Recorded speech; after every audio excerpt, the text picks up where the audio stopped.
Tapelo Modimo. How are you? I've forgotten something.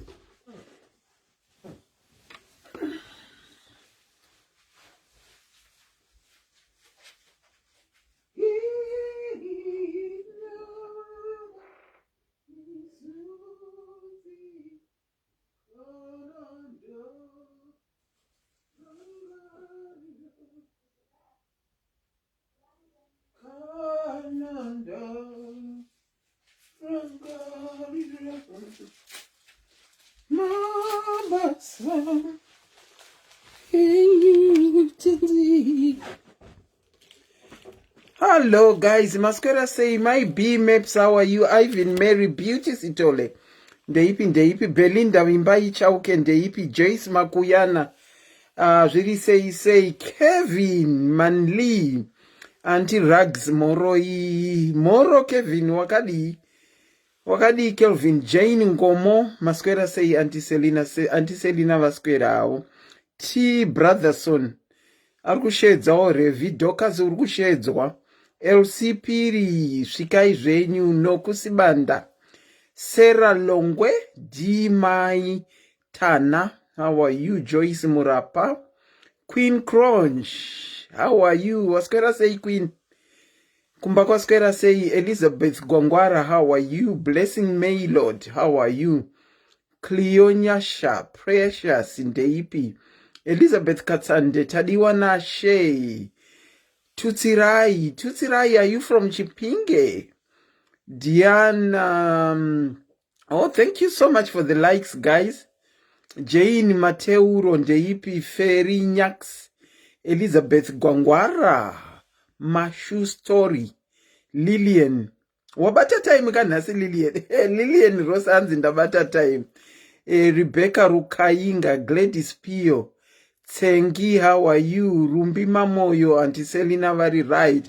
Oh, thank you so much for the love and likes. Thank you, Naka. How are you? Tagawako, Sandra, how are you? Oh, thank you so much, guys. Joe Music, how are you? Good song. Dino shamiswa kwazo namaba samakuru akaitirweini osea norumbidzwa ukuru wako Jehova unosha misa kwazvo kana ndarangarira mabasa ako tenzi akaitirweini osea norumbidzwa. Zvokwadi fanika ini ndikarangarira mabasa ndakaitirwa naJehovha ka mama wacho handitokurukure. Faith Denere, how are you? Betty Bapa kushedza British Crisel ndeipi Chikore. Nakai Zimbabwe, what happened to the show you did? Show yatakaita. I've been told it's now ku YouTube. Saka pani show yatakaita and it went missing on the lives. For some reason, whether it was deleted by Zuka, atitombozivi, asi IT guy anenge akamanager ku nge iSave before isati ya delete kwa. Saka ndinodavira kuti yako ku YouTube. Andizive kuti chii chakaitika ku show iyoyo. Saka I'm yet to check myself kuti yako here ku YouTube. I like the song so much. Ayekana nendiwo wedwe. Pamela Tegama, how are you? How are you guys? Masquera say kone chipiri chakadai rumbichi utsi, how are you? Melody Sarah, how are you? Messi Paika, how are you? Masquera say guys. I guess we can go into our show. Vamwe vanozouya vachizojoy takudzwa jaji muri sei Lia and Love. How are you? Ellen Duri, how are you? Vamwe vanozojoinira papa handiti tinenge tati one day Lucy Hundungu andiselina vari Boston Makandida V Chamboko ko part 2 yemachechi part 2 yemachechi tichaita part 2 yemachechi tichaita asi kana taita part 2 beautiful nice voice andiselina love the song senzeni thank you kana takuda kuita part 2 yemachechi tichaita takuda kumbonzwawo dzimwe svondo. The last time that we did part 1 yemachechi it was more of mapostori akomana maingowanzira mapostori. We never got to hear about the other churches. Flosi Manyike, thank you so much. Saka sorry, excuse my coughing. I think you are getting used to Auntie Selina kuti if she gets talking too much ne asthma yao, and if she gets excited vanita ka asthma, vanita ka kukosora. Saka chiaita part 2 yema churches. Nasi tikumboita part 2 ye stepchildren, co-parenting, and nasi tikuita rope in step parents as well. Tikuita rope in because last week takaso discover kuti takasara chitaura tega na kola ndiye akatondiudza kuti andiselina live yanikirikira akusisina last time network yainetsa zvekunetsa zviye. Any Grace, how are you? Ndinokuchingamidzai pachirongwa SIS MELLY's Diaries. Maswera sei. Zita rangu ndinoitwa Auntie Selina. Nasi tati tiende ku part 2 yekutarisa ma step children. Tigotarisa co-parenting. Uye tigotarisa ivo ma step parents edu. Kuti zviri kuitika mukati meupenyu hwavo. Une story dzako dzakanaka here about step children kana kuti dzaune kugunun'una nadzo. Co-parenting kwauri kana uri kuita parent muri two parents makaseparate muchiita co-parenting. How is it going? Share with us kuti tidzidzirewo kuti yoko hai tidzidzirewo kuti kana vanhu vachiita co-parenting ndezvipi zvakanaka zvatinogona kupika mu-co-parenting. Ma-step parents makagara sei nevana kana kuti wakachengetwa na-step parent here. Zvii zvinetswa zvawakawana kana kuti zvakanaka zvawakawana pakuchengetwa nema-step parents awakachengetwa nawo. Ndo zvatinoda kukurukura nhasi. Last week takangotanga neboom. Tawana mudzimai akauya aine kugunun'una ne-step child yake to the extent yekuti iye akutoita decision yekuti zviri nani ndisiduruke pamba kuti ndiseve wangu mwana asaone zviri kuitika nekuti anga akutyira kuti mwana wake chaiye achapedzera atorwa ne-social services. Ndiyo story yatakanyanyobata nezvayo stereki. There was a lot going on within that family. It's very unfortunate kuti zvaisaitawo kuti tinzwe side dzevamwe. And the most unfortunate thing was the mother of the child had given up on mwana wavo. Just imagine iwe samai vekubereka unosvika pakuita give up mwana wako kuti atarirwe na stepmother because hausi kukwanisa kukopa nezvaanoita. And panenge pakaita kakuchuza boyfriend over mwana nekuti mai vanenge vangava kutotyira kurambwawo nemurume wavo nebehavior yemwana. Ukowo kuna stepmother introduction yacho vakati ndinofunga chidhoma vakomana kana mwana akugradwa to that extent panofanirwa kunge paine zvinetswa zviripo. Have you got a story to tell? Have you got something to share so that we all learn out of it? Stepchildren, are you looking after one? Co-parenting, Are you co-parenting your children with your other half? Step parents. Are you a step parent yourself? Or you lived with my step parents? Zhizva waka experience. Okay. Ndokumbirawo someone anoziva number andisiriwo number muningirikini mu comment section so that I can pin it. I'm now going to switch on my live. My phone, sorry. I'm now going to switch on my live. Lulu, how are you? So, if you have got something to share, remember, kushare kwa uneita story yako. You are behind your phone. We don't know who you are. But out of your story, tinodzidza. Pano ndepe kudzidza, nekuonesana, nekubatsirana. Saka, uyane story yako uitaurewo, uwane rubetsero, number 1. Tidzidze takawanda, number 2. Remember last time ndakati ina ndinema step children but vakura. Ndikatotaura nyaya yangu.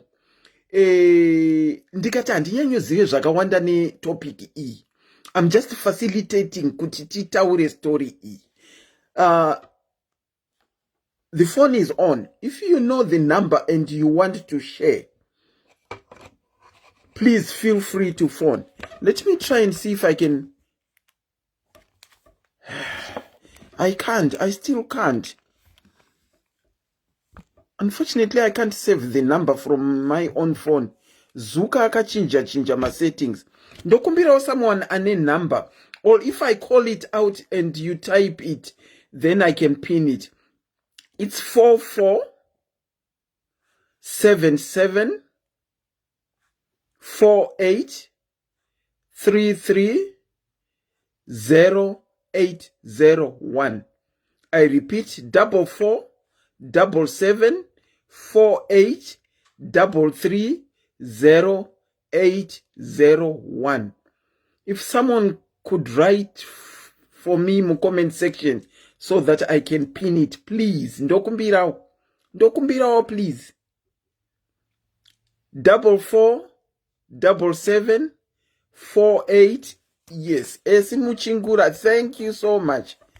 She has written the number. Okay, the number is Charity. Thank you. Chantel, thank you so much. I've got the number. Pichiera, thank you. Ndanayo, Tinotenda, thank you. Ndanayo. If you have got a story to tell or you want to share so that we can learn Takawanda, the number is pinned below. The number is pinned below. Feel free to call. The number is pinned below. Une stepchild yawakagara nayo mumba. Zviri kufamba sei? Even achibehave ngatishare so that other people know kuti kune ma stepchildren anotobehave. Asingabehave ngatishare so that tinobatsirana tichionesana kuti zvinopakadai woita sei. Urikuita co-parent here. Also call in. Are you a step parent? Are you living with stepchildren? What are your experiences of living with stepchildren? And stepchildren, what are your experiences or were your experiences living with step parents? Let's share.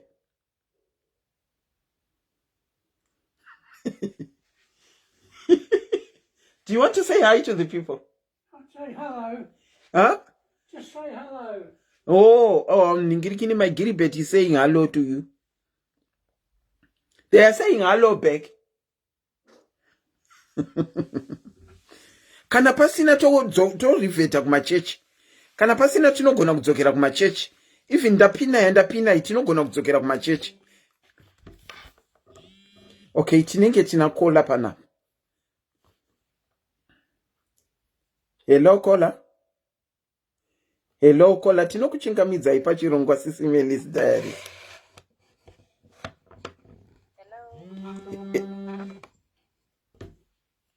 Hello. Hello caller, tinokuchingamidza pachirongwa SIS MELLY's diaries. Magadi SIS MELLY. Sisi Selina vari right stereki. Hello? Hewo yoko ndakata munhu ndichitora yako. Anyway, you can go on yoko. I'll go back to the other person. Maswera say.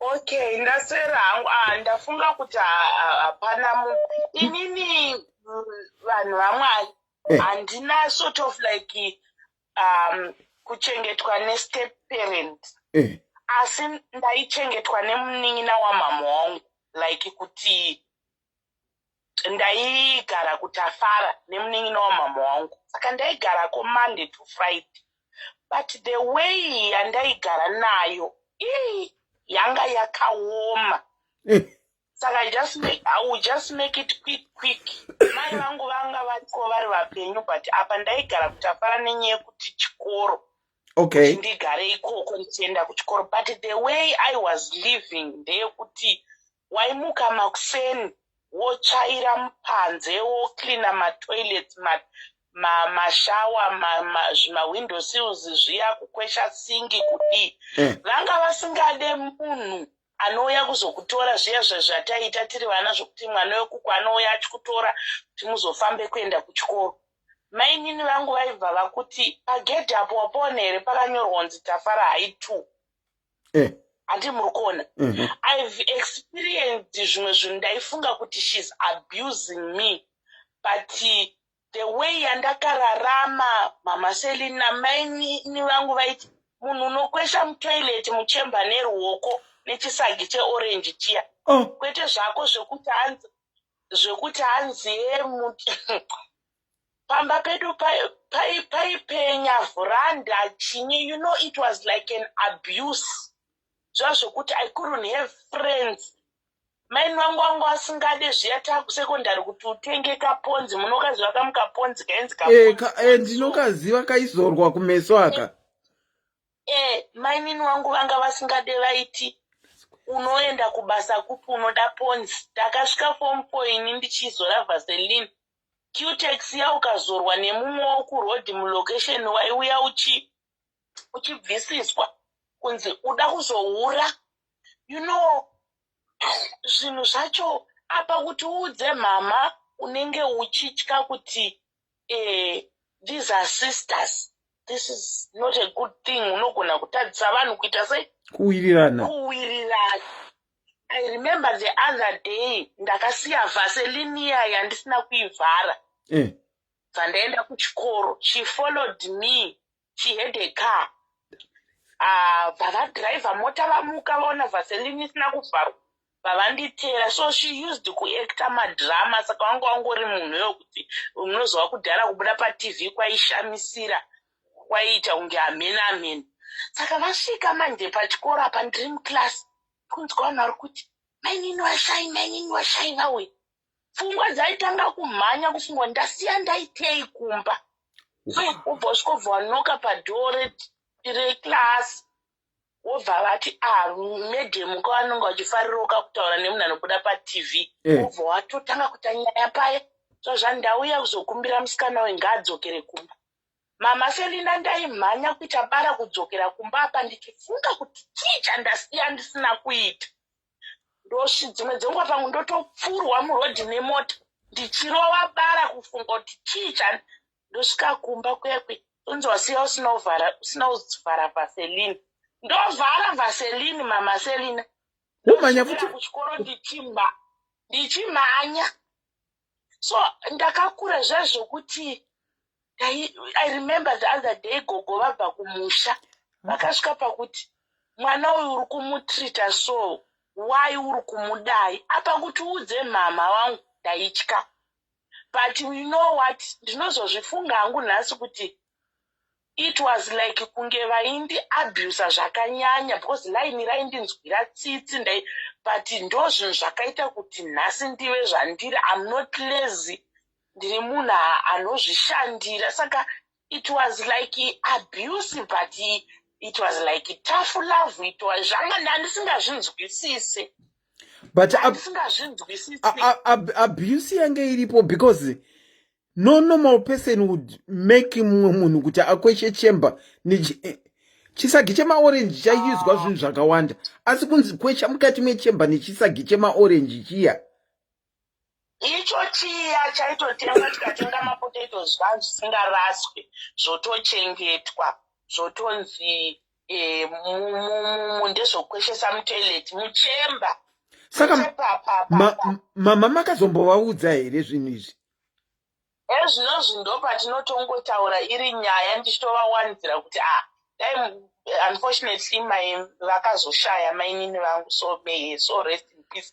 Ndogara ndichivawanzira kuti dai munin'ino yenyu ari mupenyari ari kudya mari yangu because nhini kuno ndikukwesha matoireti zvisingaiti maitombodya. Saka vanogara vachiseka kuti chiiko iwewe. Saka ndozovaudza ndozvandaiitwa nemunin'ina wenyu izvozvo zvokuti faitonzi toilets. And I remember mama Selina pandakazoroorwa chibva ndanoloja pamwe pamba pevamwe mai vainetsa vaiti juti ndozviitira ndega handiitirwe juti neloja but mai vavo umwe musibva ndavaudza kuti inini mwana wangu anokambaira panze handiti I'm not happy kuti nindifume ndakarara ndisingaite juti. Let me do. Sorry, hold on. Pane someone ari kuti hanzi takakurawo tichisuka matoileti nemaoko antiselina but kupinza ruoko mukati mechemba here muchisuka asikana ndozviri kutaurwa nayoko ndozvamaiita here weduwe? Kutaura chokwadi mama Selina ndozvandakakura ndichiita inini. I'm talking as me and vanondifollowa kupage vanoziva ndakambombogara ndichizvitaura. Saka ndagara pamba pamai vaivai vakati pakore yesanda vakaimba yangu ndiwe wega loja rinotsvaira zvandinoda nekukwesha toireti zvandinoda. Saka ndakazongotangawo kuzvifunga hangu iwe ndikati mai vangu vaindaabhusavo but ezvinozvi ndakutogarawo pekuroja zvakanaka ndisingaabhuswawo ndisingatukwe ndisingati. Saka inhangu ndoyandandoda kusheya kuti inhangu vanga vatori munin'ina wamama vangu. It wasn't a stepmother but ndakakura zvekuti pamwe pacho unozongoti Mwari we have went through a lot but vanenge tichingodzidza. Ini maino wangu waitonzi auendi vanga vasingati munhu anouya kuzviziva zvokuti tiri vasikana unoita tushamwari kurodhi tuchiitwa hatizvizive isu ponzi takazoizora tatomudzimbo tazokurumbidza kuroorwa. Ani maona wow ponziya ka abuse kaiveko no matter what kuti vakakuprepare ka abuse kaivepo nekuti haungambosuke toileti nemaoko ugonzi chinhingirikini chemaorenji chiya ugosuka toileti. Wow. But I guess in comment section mune vamwe vari kutsinhira kuti nesuwo taisuka neichocho chemaorenji matoireti tichisuka nemaoko.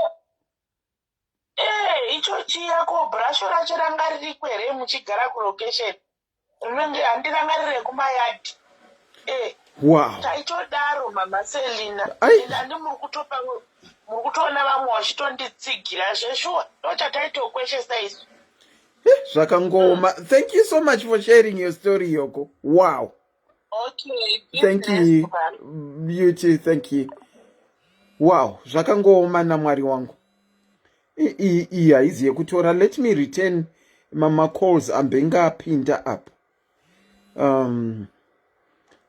Pane mama calls atisingatombotora zvachose. Let me go to our first caller angatanga kukola wandadzima by mistake. Vako mama. Yeah. Zvakangoma weduwe. Zvakangoma shu. Okay, kola wedu wokutanga tikutry kuritena call ya kola wedu wokutanga. Rega itione kuti anodaira here kana vasina kudaira toenda to the next call. Avachadaire, vadaira. Tinokuchingamidzai pachirongwa. Ndine urombo ndakukatai by mistake kola. Aiwa, it's fine, Mrs. Selina, murise henyu. Aiwa, tiri nani, mune step child here. Murikuita co-parenting. Kana kuti muri ma step parents. aiwa inini ndiri step mother. Zvazvakaitaka ndingati kwanda ndakambororwa futi ndanga ndiri step mother ndine vana vemurume. Kwandiri futi zvizvi ndiri step mother asi vana vane madzimai avo.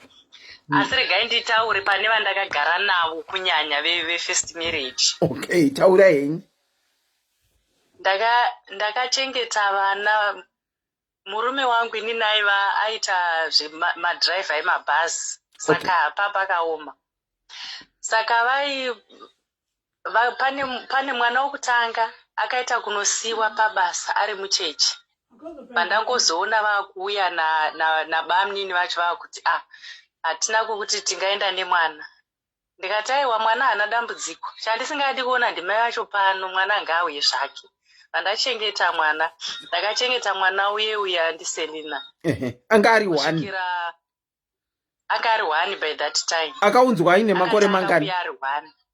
Akaunzwa anga aine 1 year 7. 1 year? 1 year 7. Yes, 1 year 7. Wow. Pandagara naye mwana uyoyi.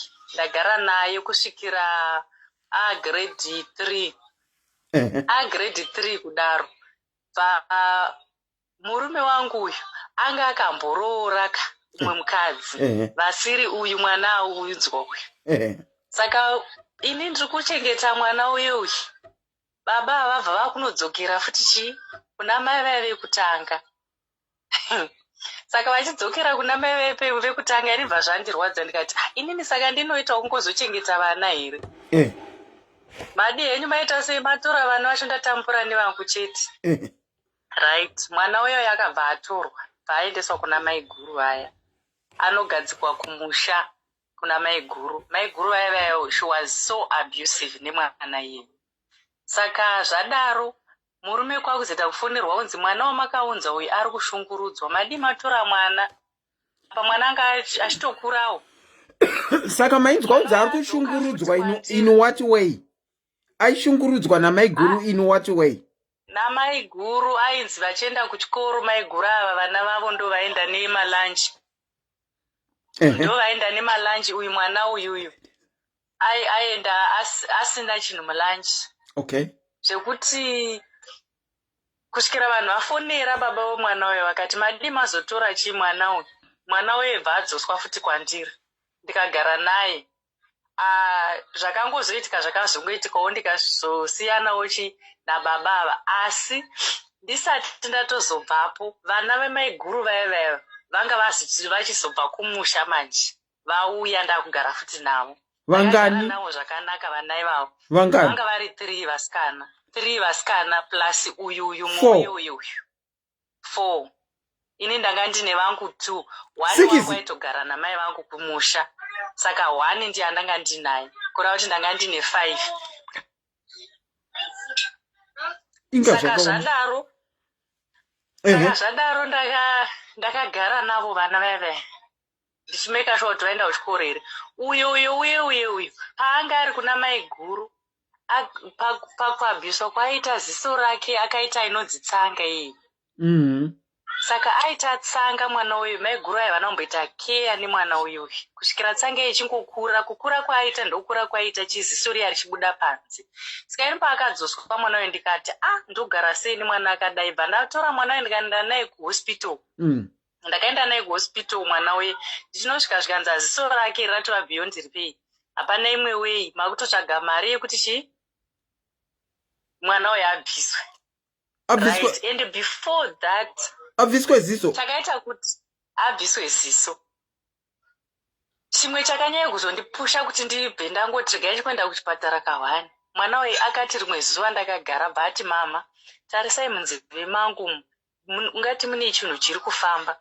Saka bva ndatora zvifoni zvimanokia zvezvitochi zviya. Bva ndatocha munzeve muye ndikaona mune chinhu chinenge ameno vamwe ishona kuti vanoishandisa kuti chisu kwedu toti chishambwe kana kuti chidari. Handizivi kuti chiya zvinobata pamombe zvikwekwe. Chikwekwe. Ya chine makumbo akawanda chiya.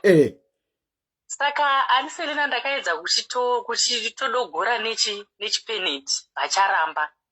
chiri kutoramba chichimuvha apa chadya nzeve ropa rakaita kudunduvira. Ndikati naiwe nzeve wakamboudza here mama wanga uinavo? Akati ndakavaudza, havana kumbobvira vakanditarisa, vaingonditi kune mumwe mwana wavo dira cooking oil. Ndikati saka ndaona kuti chinhu ichi handikwanisi kuchiburitsa, abva ndati ndoenda naye kuchipatara. Mwana uyu ndaenda naye kuchipatara, takaenda kunonzi kuchitungiza hospital. Tichinosvika kuye tichinopfuudzwa kuenda kuparire nyatwa. Taakuparire nyatwa ikoko, saka zonzi mirirai specialist wenzeve ndiye akazouya. Specialist yo akati chinhu ichi chiri kuratidza kuti chava ne2 years chichirarama chiri munzeve mwanawo. Apa chakangoti chichibuda chichimhanya, madhokta akatotya kuchibata. Chaitota kunge chiri kufamba chakafuta neropa. Saka mwana uyuyu apa abva abhukirwa, ndabva ndabhuka futi nezveziso, ziso bva rabviswa, kutaura kuno haana ziso mwana iyi. Saka zvadaro ini ndakazosvikawo pakunetsana ona baba vake nenyaya iyoyo dzevakadzi vobhoidzi, pandasiyanawo hangu navo. Asi vana ivavo kutaura chokwadi, vana ivavo kana nazvino dai kuri kuti vari paFacebook ndingadai ndavatega. Vana ivavo ndinotaura navo everyday, vanototaura neni. Kotipei phone number kakana waine phone tinongowafonera tiwabvunze kuti stepmother wangu wakamira sei. Chokwadi ndinokupai. Tipei. Ndinokupai. Ndosenda ipapa paWhatsApp yenyu ka. Senda ipapa.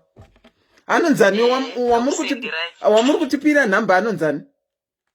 Mati? Wamuri kutipira number aiwa. Alright, munonyora zita rake nephone number. Tinombomfonera kuti tipei phone number tifone tinzwe. Ndinokufonerai, munongovabvunza kuti stepmother mama itafadzwa. Maitafadzwa. Vanokutsanangurai kana nazvino ndiri kuno. Ndinototi chero pandinenge ndichienda kuZimbabwe ndinomeka sure kuti ndatengera kunyanya uyo ane ziso rakabva. Saka vakura sei? Fanika muri kutipa phone number akura sei? Vatovasikana vakuru. Munoziva mumwe wacho akatoroorwa ati vane vana 2. Tipei phone number tifone. Ndinokupai. Umwe wacho uyu weziso. Unoona zvinozoitika. Mai vavo vakabva vaitawo zvavakaitawo. Vakabvawo vabva pamurume, saka vana kukwanisa kuti vachiita look after vana vavo, vavangosiya vana. Saka ino kubva kwandakaita kwakabva kwauya futi vamwe stepmother. Saka kutaura kuno iye uyo ane ziso, kutaura kuno akatotiza pamba. Stepmother vaimurova nekodhi yemagetsi, and I hate kuti nawo ari kugara akatorwawo nemamwe mafundisi vari kugarawo naye. Saka ndinototaura naye akutoshanda semusikana webasa. Shame. Saka pese aingogara achingochema, mama madi madzoka, mama madi henyu madzoka, nokuti life yatiri kurarama yakaoma. Saka sevana ndinongotiwo zvichanaka, musanetseka kuti muri kuitiswa basa, vari kutokubhiudha ramangwana renyu. Saka hangutoda kungoti kunewo vane step kids vavari kuita look after. Ngavangova nemwoyo wokuti mwana wangu, nokuti upenyu ivhiri. Sure. Mwana iye haambozofi akakanganwa mulife yako, anogona kutozobatsira kana vana vakwe iwewe. True. Zvokwadi, marevesa.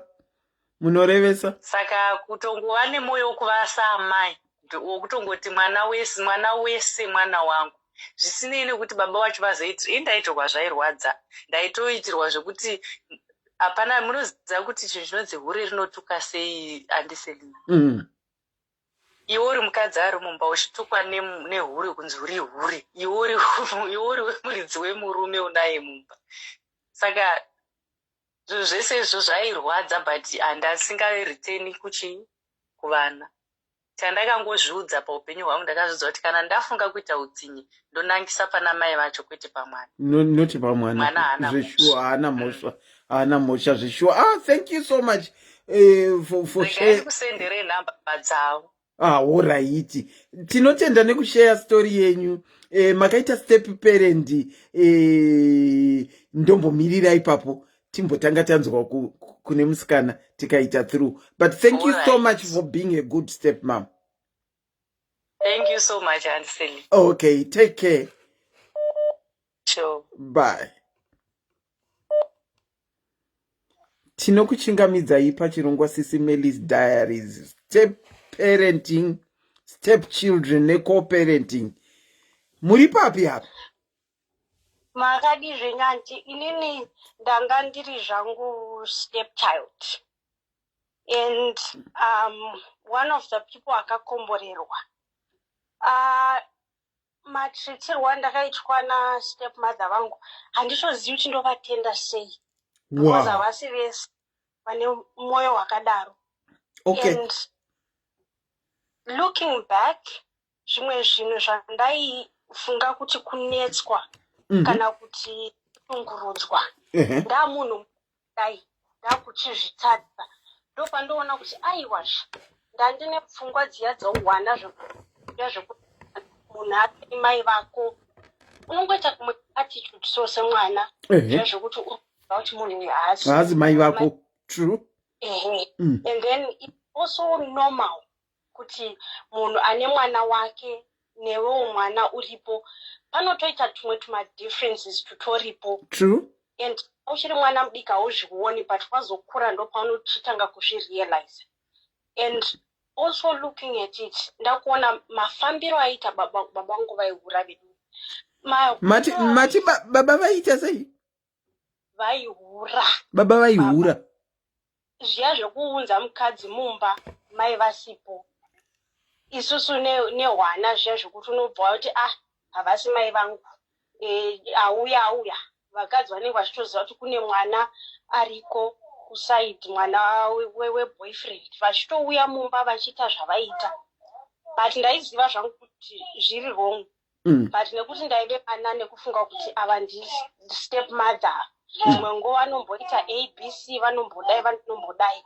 But ndazokura ndakutozozviona kuti apa ndaitokanganisawo, but ndandiri mwana zvangu. And I can't even blame mamwe maactions avaita, because munhu haungaunze mwana wako pamba kuti ndikuchengetere, iwe wobva unogara nomumwe mukadzi wosiya mwana wako pamba ipapo. True.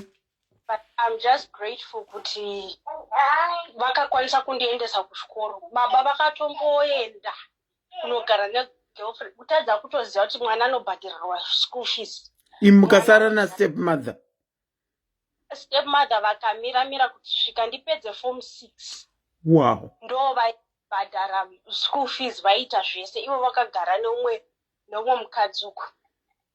Vakatozopedzisira havo vasiyana nastepmother. Baba vakugarawo nemukadzi wavanga vakugara naye. Saka sorry, go on. After that takangoramba tiri in touch.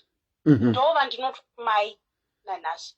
Mai vangu vapenyu, but stepmother vangu ndova ndototi mai nanhasi. Kuti nditosvika kwandiri kunoku kumhiri kwemakungwa ndi stepmother iva. Wow. Ndine vamwe vanin'ina vana vastepmother vanonditeverawo. Ingadai vari muposition yandiri nhasi, but vakachuza inini kuti ndinge ndiri kwandiri kuno. Aura kuno, but vanga vatosiyana nababa vangu. Wow. Kuti ndikato problem nanhasi totobata foni kutoti paitika zvakati. So kwandiri nanhasi ndimai. And zvakandibatsirawo mulife mangu kuti pandakasanganawo nemurume wangu anga ane mwana wake. And ndakazviudza kuti handingadanani nemurume asingadi mwana wake, because kana asingakwanisi kuchengeta mwana wake ina anozondichengeta sei? Ndizvozvo. Nevana vangu anozovachengeta sei? Saka ndinotomekawo sure kuti mwana wangu hachigari naye, but ndinomeka sure kubvunza kuti watumira here mari yechikafu, watumira here mari yeschool fees. Well done. Namai vemwana anogona kutoti ajaira zvese ndini ndinoitira mwana, iye haziviwo here kuti mwana ndewake. Ndotomuti munhu waunenge uchipanisha mwana wako havasi mai ako. Chingoita zvekuita because mangwana hauzodi kuti mwana wako amire achiti baba vangu vakandisiya because vane imwe mhuri. I was also well done. Saka I'm just so grateful. Life yangu kuti inge iri pairi nhasi. Ndiyo stepmother ivavo. And ndichongotendawo pandakakurawo ndisati ndagara nastepmother ndaigara nambuya. Vaigara vakandiudza kuti mwanangu chengeteka. Chengeteka. Zvinogona kuitika zvinoitika. But zvinodarika. Ndizvozvo. Unotsungirira kusvika wasvika pastage yekuti uchadarika, uchajamba pastage, uchabva pamba pacho ipapo. Woenda wosiyana nazvo. Chengeteka. Zviome sei chengeteka because unoziva kuti mangwana uchabva pauri papo. Woenda pane imwe stage. Zvinoda kutokuvhurira nzira hombe ukachengeteka. Nzira dzako dzinozaruka. And that's exactly zvakaitika kwandiri. Wow. Saka, I'm one of the few people are not my stepmothers. Nongonzwa shinzi vakashata vanozodi. But nesuwo sevana, of course tiri vana edu hatina that capacity to think dzimwe nguva kuti zvimwe zvinhu zvatinenge vanhuwo. Mama dzatinotoita towards my stepmother zvinoitawo kuti vareact. Havasi vese vakashata. Inini vangu ndinomira kudai. I'm so proud to even call them mai vangu. Wow. Mai vangu chaivo vakatotadza kundichengeta inini. Ndikachengetwa nemukadzi achiitirwa mashura nababa vangu. But akamira akandichengeta. Wow. Saka I'm just so thankful. On behalf of all my diaries, pane my love and likes that are being put for your stepmother. On behalf of all my diaries. Thank you. Thank you to the stepmother who looked after you. Ndingambokunyeurira. Unoziva birthday ravo here? Ndoriziva. Pa next birthday ravo, what you could do. Sometimes we need to tell people very alive how well they have done. We just need to let them know rather than kuti kana munhu asisipo tonomira pamberi peboxi ravo taakutaura zvavange vari. Inini, I love to be told zvandiri. If you appreciate, I love to be told now because kana ndamukofini muya hapana chandinenge ndichanzwa. What you could do pa birthday ravo, I know kuti pamunowa pama gifts, what you could do pa birthday ravo is make a personalized card for her. And in that card, write a message. Iri from your heart, zvawanga uchititaurira. That's true. Just tell her you love her. You were a stepmother, but in my eyes, you became a mother. You did this, you did that. And I am so grateful for me to be who I am today. It's because of you. You are one stepmother in a million. Personalize a message yao and send it to her on your birthday. Tell her how you appreciate her whilst she's still alive.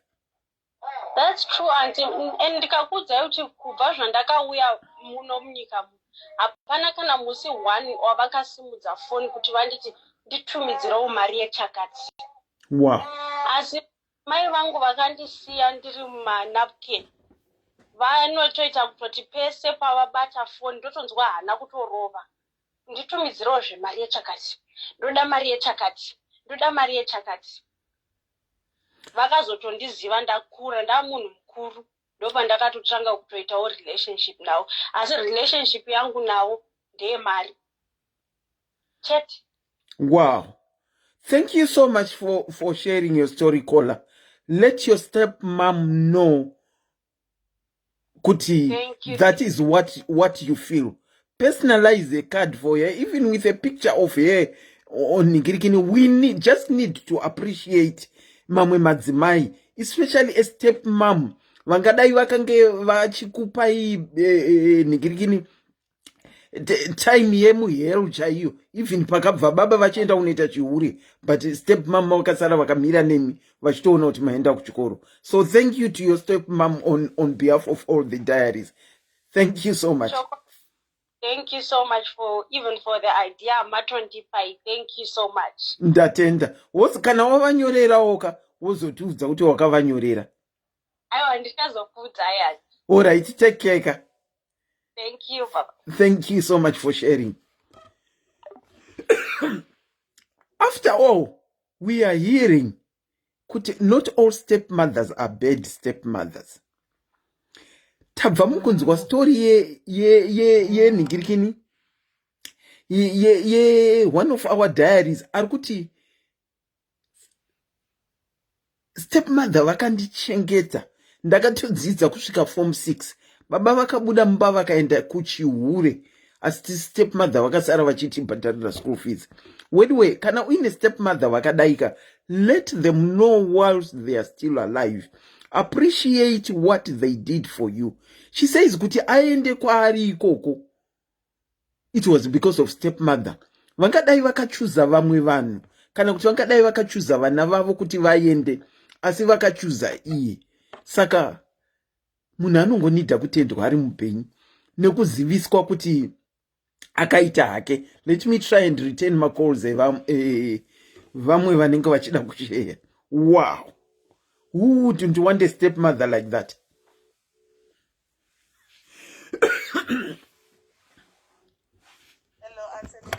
Ndinokuchingamidzai pachirongo. I'm returning your call. Makadini? Tiripo ndatenda kupinda pachironga matevera hangu but ndisingone kupinda. Okay, taura henyu zviri pamwoyo zvamuda kutaura. Pandiregera tataura inini handitaure shona ndinotaura ndebere yangu but ndichataura shona yangu nekuti vanhu vanondiziva stereka. All right. Okay. Panyaya yangu ndange ndiri form 1 kumusha. Baba vangu akaita stepmother. Ava ndaona mapicha pabedroom yamamanga. Ava akati ndaudza mama ko mama ndiani uyu. Mama ava ati ndiri mukadzi wemukoma wako. Ipapo mama achitorwa nababa. Baba vangu ange ane vana 4. Iye mama ange ane vana vake 2. Okay. Tava vabva vaita isu 6 taita 12. But good part yacho ndeyekuti vange vachigona kutichengeta tese. Mama ava atichengeta tese. Okay. Pamba 1. Alright. Ivavo vakuru vakaenda kumakungwa, vabva vashanda, vabva varorwa. Isu tasara tiri 4 wa 79, 81, 83, 85 na 92. Tiri pamba. Uyu wa 79 ava akaenda futi naye tasara tiri 4. Pataona chinhu change tichiitika kumba. Kuti mama anditi mama angachishungurudzwa nababa. Vanasisi vange vachirorwa handiti vachisimudza mama nababa. Ava baba vangu akawana mumwe mukadzi iyeye. Handiti mukadzi iyeye ange ari zenza revanasisi vangu. Handiti zvaitika ipapo kwabva vaita jambanje. Mama ava ati vana vangu inini zvakandiomera. Vanhu ava vasvika nhasi ende sekuru vangu vange varipo bhudhi wamama. So mai vavo vakasvika kuti tauya kuti mumbo nesindebele siti. Kola, Yes. I think also, even if I don't converse in Ndebele, feel free to talk in Ndebele, then you can just give me a bit of summary about the stepmother. You can talk in Ndebele if you want. Yeah, so umama omncane wabuya ukuzocolwa manje, ne? Now, ebuya zocolwa lapha ekhaya, ubaba umalume ubekhona. Kwenzeka leyo nto ubaba umalume ekhona. Umalume wathi kumama Thula. Okay. Thula bayeke beyenze lento yababayenzayo njengoba nje efuna ukuyenza. Umama wathi isithembo angisifuni sibi. Nisebenze nzima ngabantu abakhe ngibagcina ngabayenza bakhulile bayendile bayasiphilela. Manje sendethela omnye umfazi angisakhona sengikhulile mina. Angeke ngisikhona isithembo. Ngichakudza Selina. Mama, ava my stepmother akauya ndange ndiri form 1, form 2, form 3. Mama akaenda kumusha. Kwavo. Baba vaisira mama poison. Ndange tine musha wetu. Wow. Kumba kwetu, baba vaisira mama poison. Wow. Mama akaisira poison, akafamba usiku nemumwe neighbor achitizira kuna mbuya vangu. Mbuya vangu ivo vaangarinanga ava akapatsira mama kuruta kuti achichichi kuti poison yacho yaya ibude ava akabumisa mukaka wedonki. Mama ava aita sei ava akaita kumaporesa mama sandigoni kubatisa munhu uyu kusungisa munhu uyu nekuti ihama. Ende futi regai ndiite sei ndidzokere pamba mangu. Baba vangu ava akauya neweekend iyoyo manza ndaradziwa kuti Selina. Wow. Weekend iyoyo baba vangu achiuya usiku akauya nestepmother vangu. Wow. Do you understand? Yeah. Ava sisi vangu anzwa kuti mama adya poison akunge ari kujoni. Ava akatora motikari akadrive akasvika pabasa rababa vangu. Kaudza kuti ko baba muri panapa mama akadyiswa poison imi marega mama kumusha naye. Ava akapinda private car akadrive kumusha kuna mama. Weekend iyo baba achisvika usiku na stepmother sisi vangu vange varipo. Nozva Selina vange vaita zvinhu zvavo vapedza. Vakaenda na stepmother kumusha. Kumusha umamedli poison. Bafika bamcola umamncanelwana bayenza abakwenzayo. Bagibele ibhasi babuyele etown koBulawayo. Okay. You know what my sister did? Yeah. My sister had a car waiting. She drove mom to town, took her to the doctors to be treated. Since then, my mother was never the same. Wow. Now, my mother got sick since 1998. Yeah, that's when I was in form 3. Ipapo, since then, mama, she was never the same. 1999, mama, and it's enough. I will die and leave my kids young. Mama avati atengesa imba, it was under her name. Tried to file a divorce after 33 years. It took ages for her to divorce. She never divorced.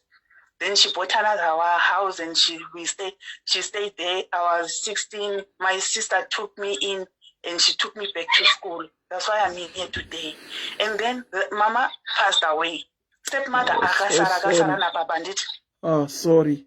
So now the stepmother is still there. But there is something that I do. That angikubopheli moya okwakho kuzobona uNkulunkulu. Even singamlwisa manje akukho umuntu ozomgcina ubaba. Samiyekele njalo. But ngishimona achisnika in mama wangu basipo. Mama mo travel to Botswana ukuthengi eseyathengisa ebuye eGoli, Zambia, Mozambique esenza business while she was healthy. She couldn't do that after that anymore. But even stepmother wami, yes, even stepmother wami kunguyena lo sekhona manje ohlala nobaba. Believe me Selena ngiyamhlonipha njalo kodwa angeke ngiyamkhohlwa. Wow. Angeke ngamkhohlwa ngendlela angena ngakhona. Yena she plays a role like a mother and everything. And she has never asked us for anything. We take care of our father. We do everything for our father and her. We send groceries just like what we used to do to our mom. She plays a role like a mother. But just Selena. It's just so difficult. You know, even with my siblings, in the front door. It was a big house. So she used to come through the front door and get in.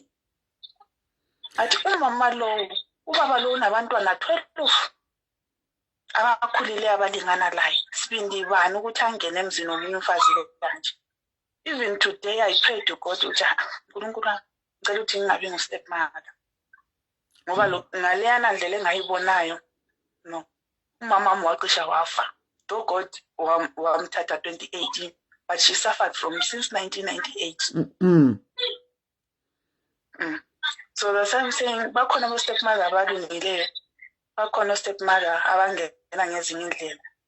angibasoli abantu behlukene, but yeah, mina ngasokola ngikhula because even my father didn't want me to go back to school. Yes. After umama said poison, 99 cent to form 4, I came out with 2 O-levels. It was D's and E's. Then ususam wangithatha.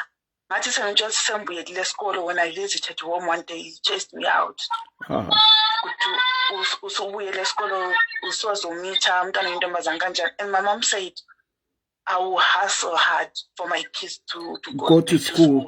To school. And yeah, because I was going back to school, I was redoing my form 4.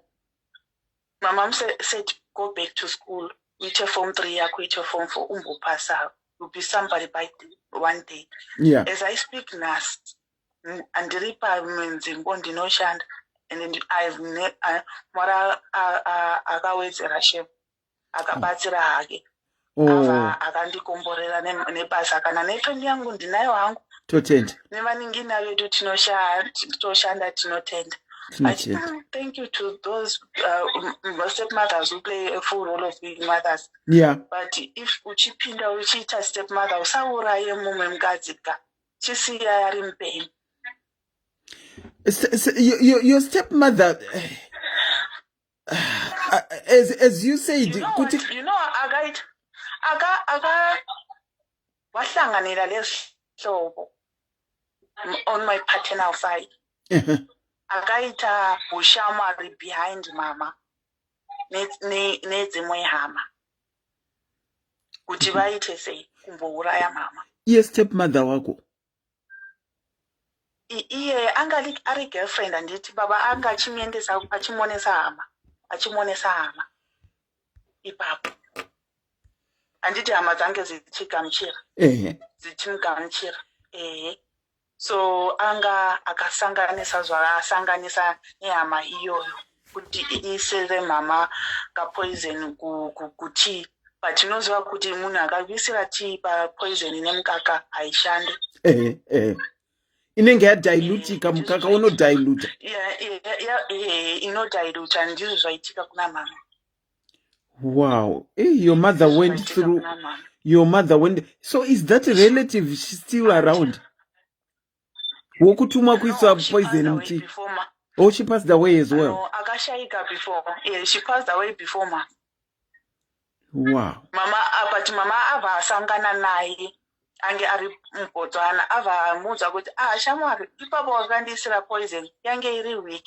Mwari ava neni ndiri mpenyu nanhasi. And what did she say?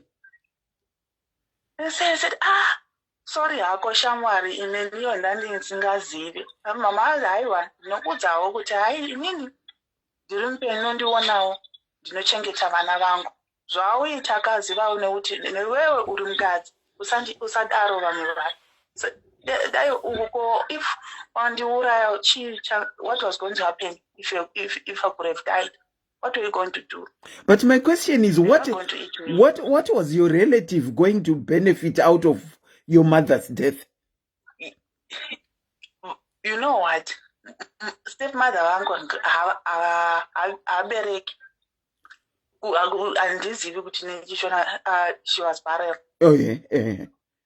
Yeah, vabereki. So isuta ngetiri last 3 yasara. So there was a time kuti mama akaenda ku court kumbo contesta. She had a fun. No, her mom is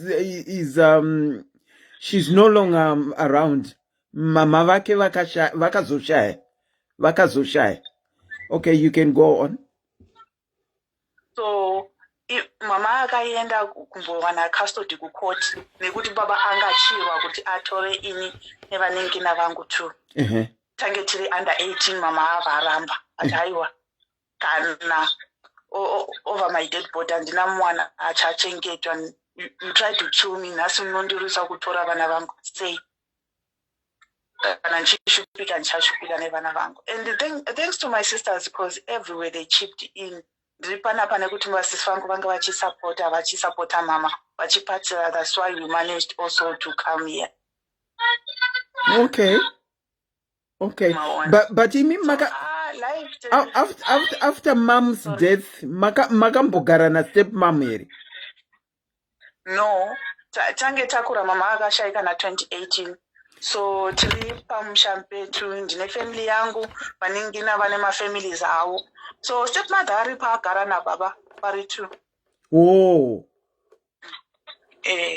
So we never stayed with her, but the way apinda nayo ndiyo yange yandiwadza. Yeah. Sei akauya akatora baba vazvigarira havo zvange zviri right, no problem, zvinoitika. Pakuisa poison. Tete Selina, it's too much. Wow. And too much poison. Nasi, I forgave her, but nothing binochka. Saka, when you go home, do you get to see her and talk? No. The last time I went home to my home state, it was in 2000. I've never been to my home state. The last time I met her, it was back when at my mom's funeral. Of course, she'll come with my father at our house, but we'll only meet on family gatherings, and that's it. It's sad. Yeah, it is sad indeed.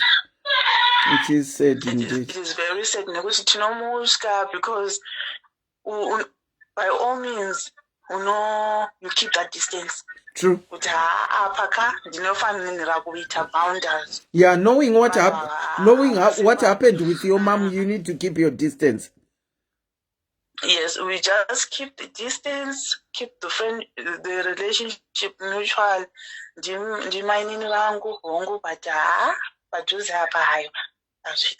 Yeah, wow, I'm so sorry for what you went through, Kola, but tongotenda Mwari kuti upenyu hwenyu hwakazobuda hwakati nakei zvawo. But I'm so sorry for what you went through. But the problem ndiyo yokuti nhasi upenyu hwacho unonaka nditi. Nhasi vanotarisa zviri kuya kwauri sei hazvisiri right. I know. Yeah, it's not fair. Hazvisiri right. Tinoita zvatinogona asi hatikangane baba chero. Yeah, baba ndi baba venyu. Hatikangane baba venyu. Baba ndi baba venyu. Tinoita zvese. When it comes to judgment, only God will judge. That's true. But yeah,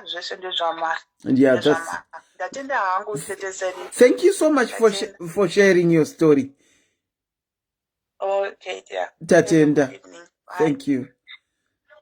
Ava ndi stepmother vada kutopinda mumusha, asi vada kutopinda mumusha vachidhingura mukadzi aripo nekupa poison. This is a stepmother from hell. Poison. Kana iyo hama yakayuzwa kuti ipe mai vake poison. That's not nice at all.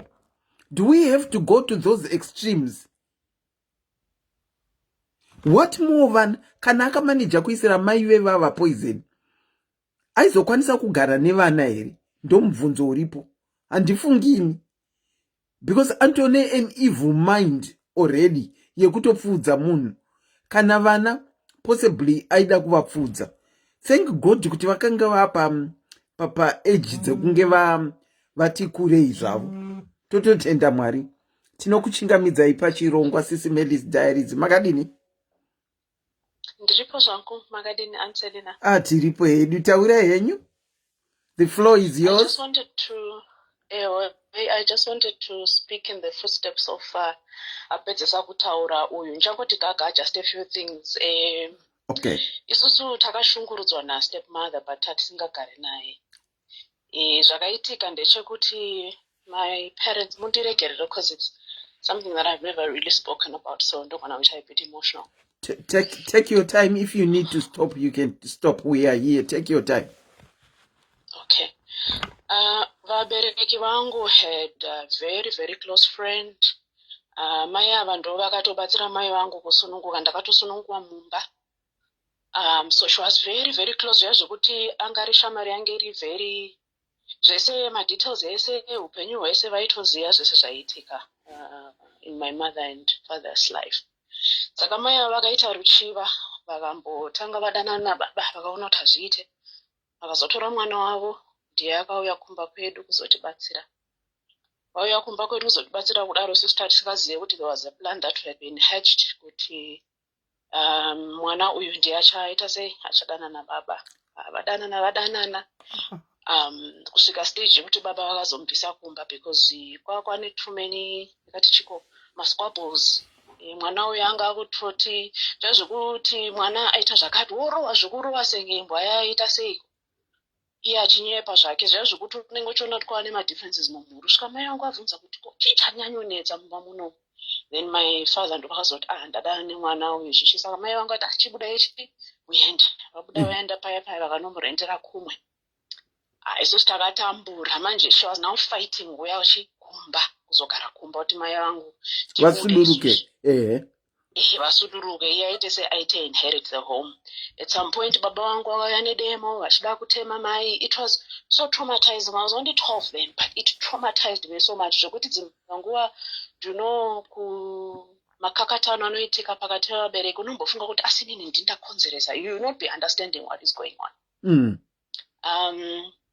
So in the end zvakazoitika ndezvekuti ma-accounts as a family with ma-family accounts, butcher account kuti kwainotorwa nyama, upenyu hwainyatsoendeka. Baba vangu varipo, pharmacy takarwara taienda totora mushonga, family doctor, zvese izvozvo takavhariswa. Kwakakanzi ava vekusaidhi uko vakauya, don't give them anything. Saka upenyu hwacho stepmother vangu ari ikoko kumba kwavo, but vaisunga zvinhu manje because she was now detecting everything. Pace yese zvese zvaitika kumba kwedu. Zvakazosvika stage yekuti baba vakazomutengera imba ikoko kumalocation kubulawa ikoko, akasara nemba yake. Chinhu chandakaona ini chakandishamisa ndechekuti property yange iripo kumba kwedu takaiwana replica exact same property takaiwana kumba kwamainini. Ndo zvakandishamisa kuti unongaite ruchiva rwakadaro. Why not buy your own things and not just follow someone else's? And zvakabva zvavhiringidza zvakawanda zvekuti my father contracted HIV vakaiunza kumba. Ivo vakazoshaya havo because what then happened is he lived for 9 years away from home. Vakazodzoka havo because what happened is vakazorora mainini vangwa kutiudza isusu kuti mainini vangwa kuita maboyfriends vachivaunza mumba imo because vangwa kurwara ka. Uya neboyfriend yo vakarara kusaidi uku, ivo vari busy neboyfriend kusaidi uku. Saka vakasiya zvavo vanyora zidhayari rinotyisa. In the end he had bed sores and what vakazopedzera vaadmitwa because really immunity yavo yakanyanyodzika. And back then 2000 vanhu vakasinyanyanoziva nezveizvi, vanga vasiri medication yange yasati yaita as advanced as is. So pavakabuda muhospital vadischarge vanzi vakangoti nda kudzokera nemi vachireva mai vangu. Vakaizogara mai vangu vachengeta about 7 months and then he passed on. Vashaya kudaro mapurisa address yakashandiswa ndekumba kwamainini. Mapurisa zvakudhara mapurisa aifamba kachinotify vanhu kuti kune munhu afa chichichi. Hama yenyu yashayika. Vakaenda kwamainini. Mainini kana umbosuduruka. Isusu takazodiscover taenda kunoona baba kuhospital kuti baba hakuchina. Tikati ndo zviripo. Vakazouya havo I think 2 days into the funeral vakauya vangogara havo. Tikaita sei tikavaviga baba. Hembe dzava dzina kugoya kuti dzadziri kwamainini. Vakaramba vainadzo tikavasiya vakadaro. Saka I was just thinking as caller was speaking kuti zvinorwadza. Mai vangu havana kugamuchira kuti ndo zvazviripo. And sometimes these faith healers they brainwash people kuti munhu anga karoiwa anga kaitwa sei iwe uri kurwara because wakaroiwa. So my mom havana kuzotambira positive status because she discovered in 2005, which was 5 years later after my dad had died, which was also positive, and then she passed on in 2006. Yeah, no, she couldn't manage. She just kept saying, I waited for this man. This man, azondiuraisa, that whole negative. She just said this thing, because she didn't get married. She just stayed home, waited for him, and then she then passed on. So it's something she couldn't ndikazvifunga. And you know what, mainini, I couldn't believe. Mainini vakashaya June this year, vakaita cancer, vakazoita zvoku. From South Africa, I couldn't believe it. But she's gone. Some people are so horrible in such a way that you don't think they'll ever die from this earth. But yeah, she passed on.